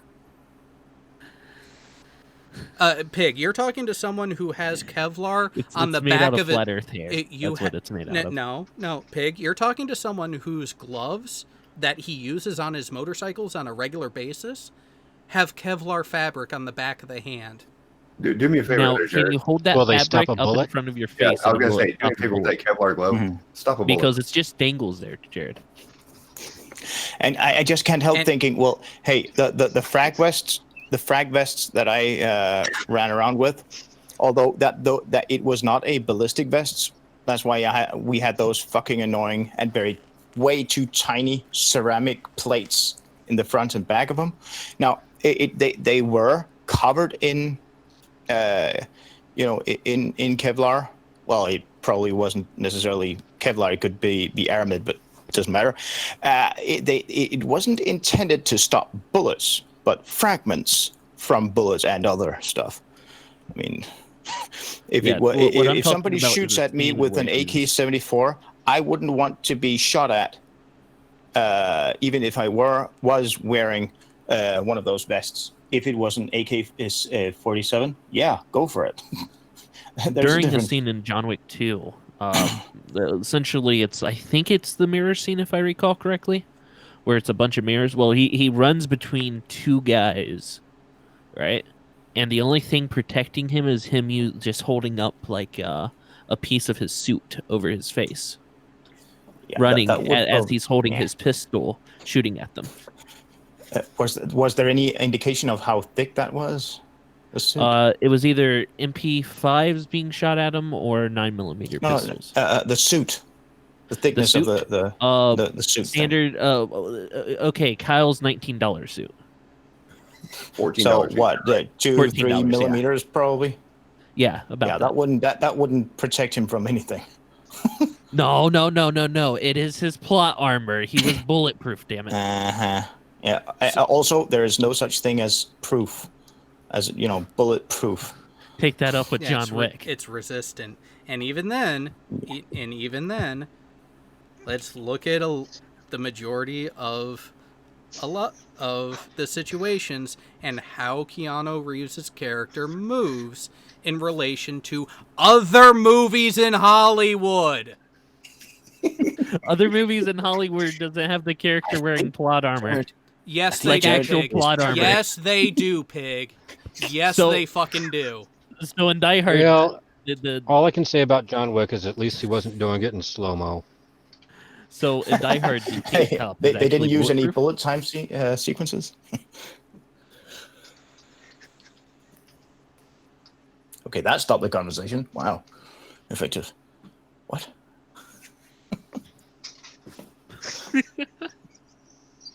Oh, we were supposed to respond to that? What? I know, because Boa was over talking, I didn't hear the entirety of what Pig said either, so... Oh, okay. So, like in Die Hard... yes, he sure... bulletproof? Yes, in Die Hard, he was sure as fuck covered in plot armor. No. What was the tank top bulletproof? Like, physically mentioned in the story that his tank top was bulletproof. You said no one else in Hollywood ever had plot armor, and Die Hard is actually a prime I'm talking fucking about example of literally it. Plot armor. I mean, wearing your plot armor. This is your armor. It is bulletproof. Plot. Well, hey, thinking about how many times he was shot at by so-called professionals. You were talking about that dirty, bloody tank top he was wearing. It must have been bulletproof. Literally proof. Well. It must have been made out of the same fabric. If you want to talk about plot armor, everybody on the Series A team had plot armor except one. Oh. Hey, Star Wars? The very last episode was their first person that ever died in the A team with all of the millions of machine gun bullets constantly being fired. Not to mention a helicopter that was actually shown flying into a cliff, and after the crash hit the ground at the bottom of the cliff, all the guys inside got out and patted each other like, "You doing all right?" I never watched A-Team. Yeah, that's because you suck. You didn't even see the series either? What? You need to see that thing. There's it was a series originally, as far as I know. I mean, the movie that they made, it's okay, but nothing compared to the series with Mr. T as. Yeah, I mean, it's just You need there's something wrong in your upbringing there. That's for damn sure. Yeah, he hasn't been around long enough to have a proper one. Exactly. I mean, imagine a world where there is no such thing as the internet. Don't scream, don't scream, don't scream. Oh, God. How would I talk to people in Korea? Or how would I play video games with the fuck? Oh, you think you would have video games like you do now? I mean, technically, we could mail each other a little script back and forth. Hey, we're talking about the time before the Game Boy, even. No, you don't even know what that is. Hey, cable TV. All right, hey guys, I'm out. Rain's coming down pretty hard here, and I gotta bail out of here and start watching the weather. So, all right. Watching the weather? That sounds enticing. Later, that storm coming, or? Yeah, we tend towards tornadoes here, so I gotta start paying attention to other things. Hey, so make sure to get those hell balls and take a picture. Yeah, I'll get right on that, Pig. Thank you, Daddy. Y'all have a good one. Yeah, see you, dude. You know, Fino, sometimes that is tempting. And I think Sean would concur. Who? Who's Fino talking about there? Are we talking about Kicking Pig? Is that a world? Everyone talks about Kicking Pig. Is that a world where we could pretend Pig did never exist? Who? Hey, you can't pretend I never exist. I just meet you all in real life. Okay, what's that weird static that almost sounds like a voice? What the hell is that? Some weird kind of static. It sounds like a pig voice. I don't know. It's kind of odd. Disembodied oinks and squeals. I mean, I don't know what they're trying to say. You will definitely Oh, hear. no, you're like turning him imagine on, if I was a Jared. ghost and I could watch you guys anytime I wanted. You know, peeking at Sean in the shower or waiting for Jared and his wife to get on, and then you hear a random squeal in the background.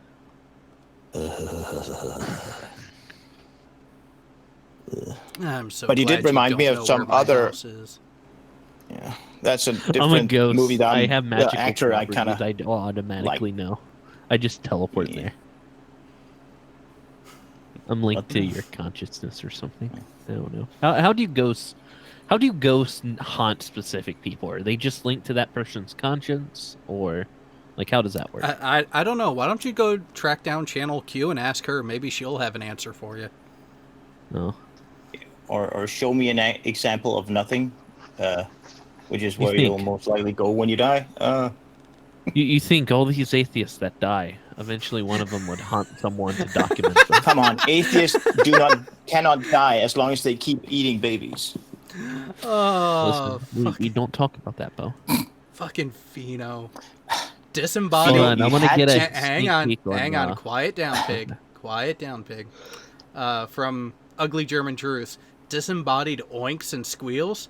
You've been to one of my barbecue parties. Pheno, I need to know if there's a underhanded reason for you sticking on an asset in the ending of that. Is there something you need to tell us? He probably tried to go with the SS at the end of parties, but collected a little too many. Hey guys. Exactly. I mean, 3 S's is okay. It's not. Hey, can I interrupt? I have a little special announcement. So, when is the trip? Did he answer? The trip's probably like this weekend. I'm not sure. It's Sai. He just sort of shows up. Wait, if the trip is this weekend, that means it's tomorrow. That means no movie night. No. There's a movie night. Wait a moment. If there's a movie night, how can there be a trip, Sai? Exactly, pig. And he has no idea what it is that I am talking about. But today, for movie night's nice hot special, we have 3 videos. Wait, 4 videos. What the fuck? Yeah. No, 3. Okay, good. Well, it's a double. I was confused for a second there. We have a double feature. Okay. Oh, fuck. We have one by Jeranism, NASA going nowhere since 1958. Oh, that a double feature. I saw a certain name. Oh man.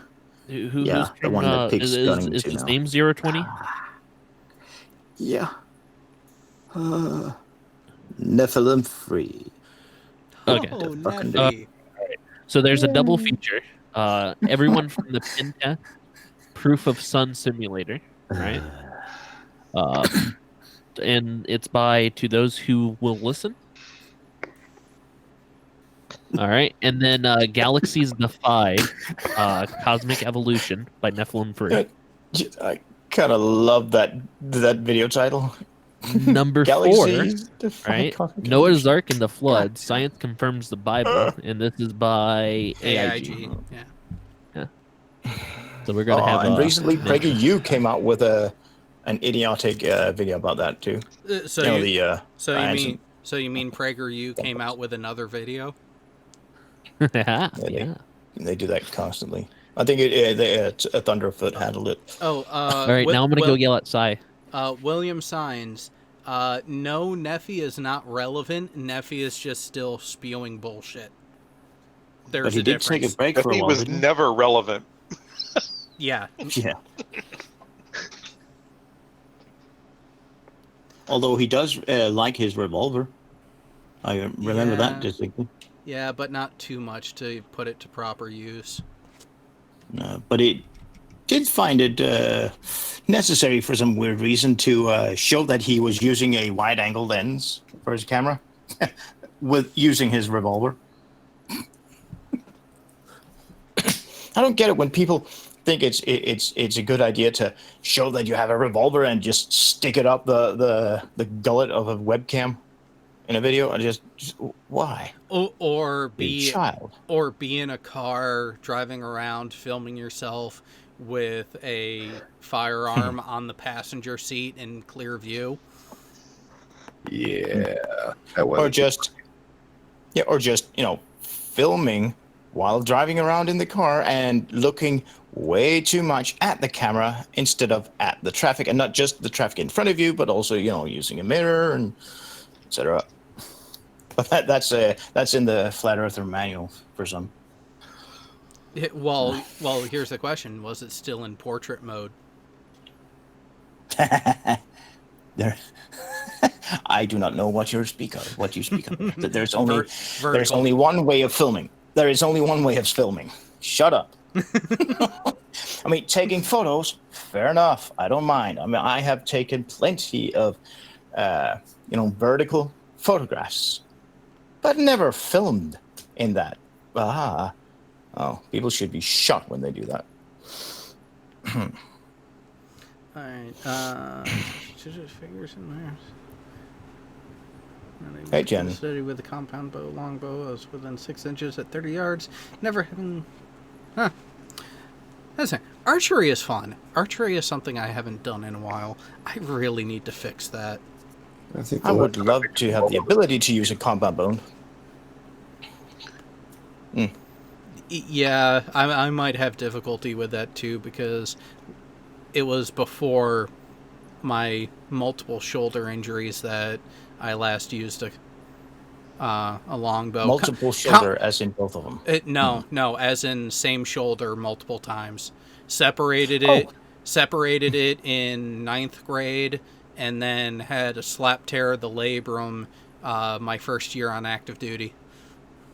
Well, I'm sure that you can find a wrong side compound bow. I think it would be easy to find. Compound bow would be easy for me because it's a longbow. No. Oh yeah, longbow is the issue. That'll be fish. An actual longbow, as in a longbow that's longer than you are tall. Yeah, a proper longbow, or even or even a decent recurve would prove to be difficult simply because it's that constant tension. But compound bows, those are cheaters. Yeah, but they're so precise. They're fun to shoot. They're fun to shoot. Don't get me wrong. When I shot one, it was fun as shit because it was so easy to aim because it just locked back, and it was a 2-pound hold. That's it.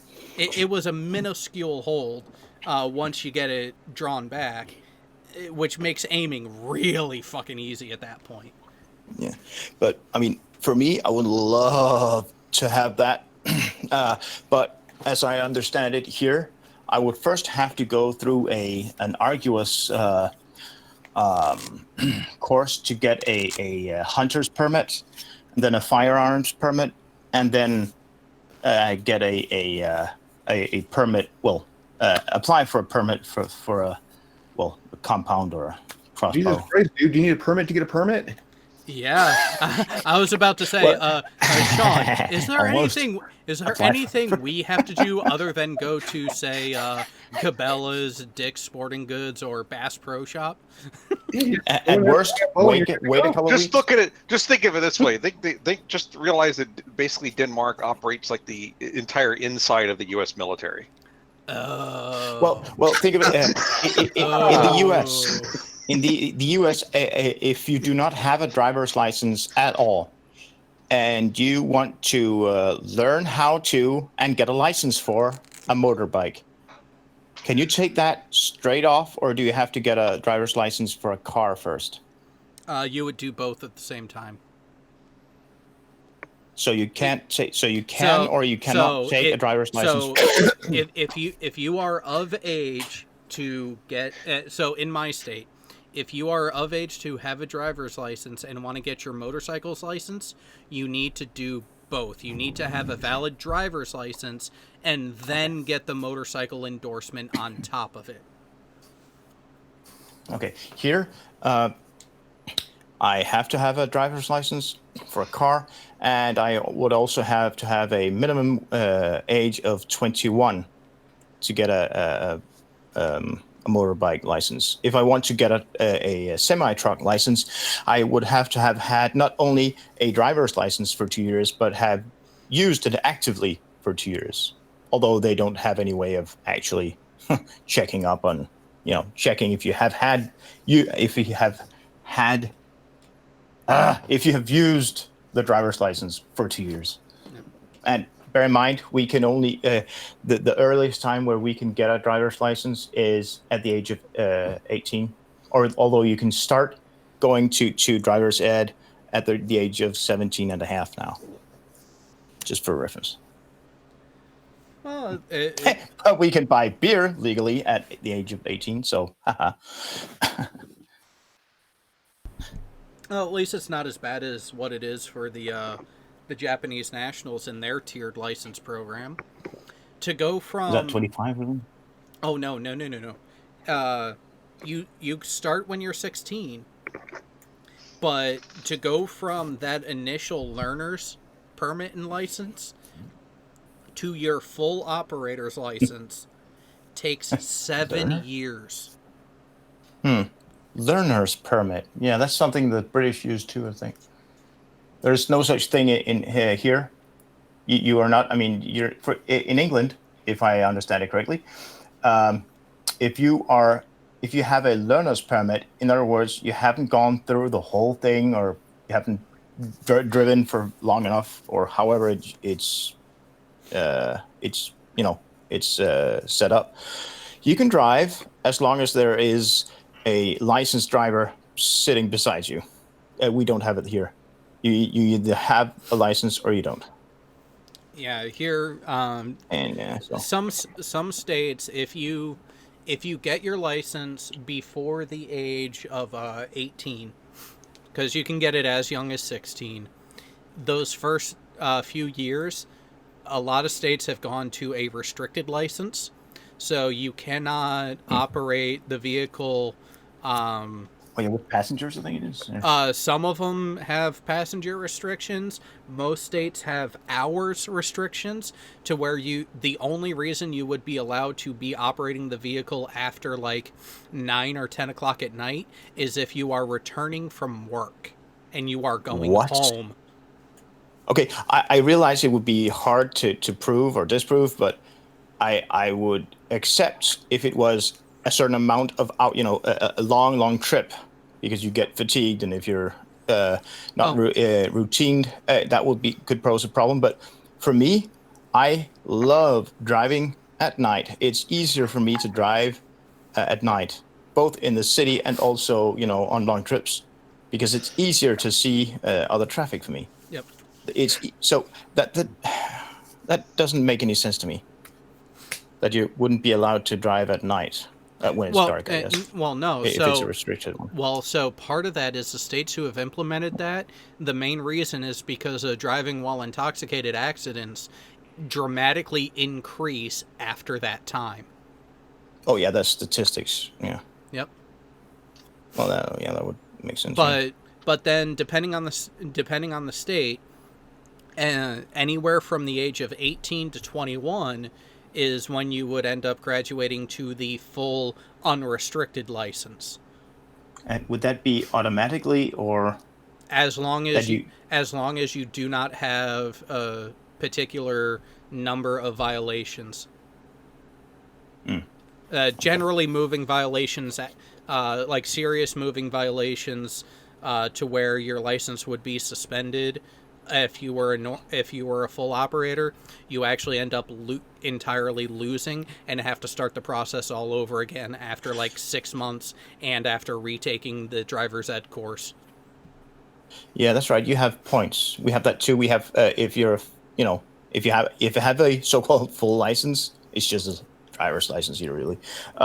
You have 3 points.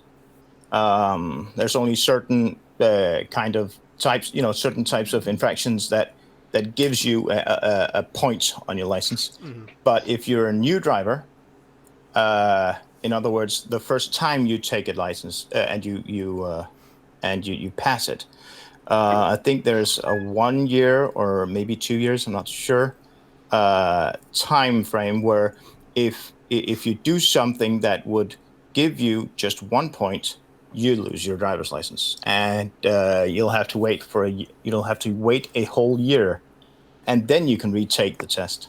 Yeah. Anyway, yeah, it's that time, and I should probably go rest my ears and the usual crap. Because I'll need it in case we go to the Neffy video. Yeah. Also have Kanar with Damar tomorrow, and then Team Skeptic stream sometime after that. So I'm really debating on whether or not I want to do movie night tonight, because here's the thing. If I call it a night and go to bed, I can wake up early, do the oil change on the bike, and go for a ride before. Hey, you can't talk about that, Jared. Depending on the weather. You have to suffer through the stupid just like the rest of us. I won't be watching the movie night tonight. I'm going to go to bed because I have people coming in early because that dastardly word there early. I have symmetrical gigabit internet getting installed tomorrow. Ooh. So yeah, that's finally happening in the US then, huh? We've had actually getting proper fiber. No. I know it's getting better. Fiber around here. Number of places actually have had it for a while. It's just he's upgrading his. So when can I move in? Yeah. Well, we do have the guest room. So. Yeah, you'll have to take that up with the boss. Yeah, I do have to take it with the boss. Yes. Sirnian has the right idea. Sleep, wake, oil change. That does sound really tempting. Because I will admit I haven't really ridden much this week, partly because of weather, and then partly because the bike has needed the oil change, and I've had other shit going on, so I haven't had the time. But, with the type of stupid that's there... Woohoo! Huh. How long did the last week's movie night go on, by the way? Not quite 4 hours. Yeah. Okay, so I don't have that much to catch up with. No, Pig failed at trying to get it to go even longer. What the? 29 seconds short of 3 hours. What did I kill, guys? So Pig, no, it's not that you killed. You failed at procrastinating movie night for longer than 4.5 hours. Yeah. I mean, I can do that this time. That's easy. You know, if I'm not there, have at it. All right, I'll make sure to tell Sly that you said that. Oh! Remember, it's Karis that you have to convince. Oh, She's the boss. you can try, Pig. I'm not thinking you'll succeed, but you can try. And here's the thing. Can do it here's the thing. Hard. If I am there or not, I see you trying no matter what. You don't know if I'm even trying. The dogs You'll agree never with it. know if I'm trying. Especially there was the blatant time that I tried with RJ, and I made it the second longest movie night, but that's just. I'll just say good luck, because Karis is kind of onto your game there, Pig. Yeah. For a while. Oh well. But I might poke in just to say hi and good night to Karis. So we'll see. I just hope that Jay will be there to work his soundboard. I wouldn't, or at least record. I would not expect it. I would not expect it right now because he did have a personal issue to take care of, which is why he was not on the show tonight. I will let you know more details after we go off air, because I'm not going to share those sorts of details publicly, because it's really on him if he wants to share that story. But to the few of you in here, I know Jay wouldn't have a problem with me telling you the couple little things. So with that, for those who have shown up and enjoyed another wonderful show about essentially nothing, where holy shit did the conversation go all over the place. Thank you. As you can see, with the situation that Sean is still dealing with, we are at about halfway to the overall goal. Fucking awesome, guys. Keep it up. Link is on the screen and also in the description to donate further directly to Sean to let's call it the get him the fuck out of Dodge drive.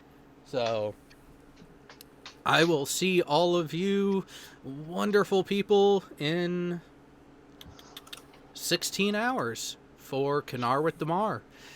And until then, have fun.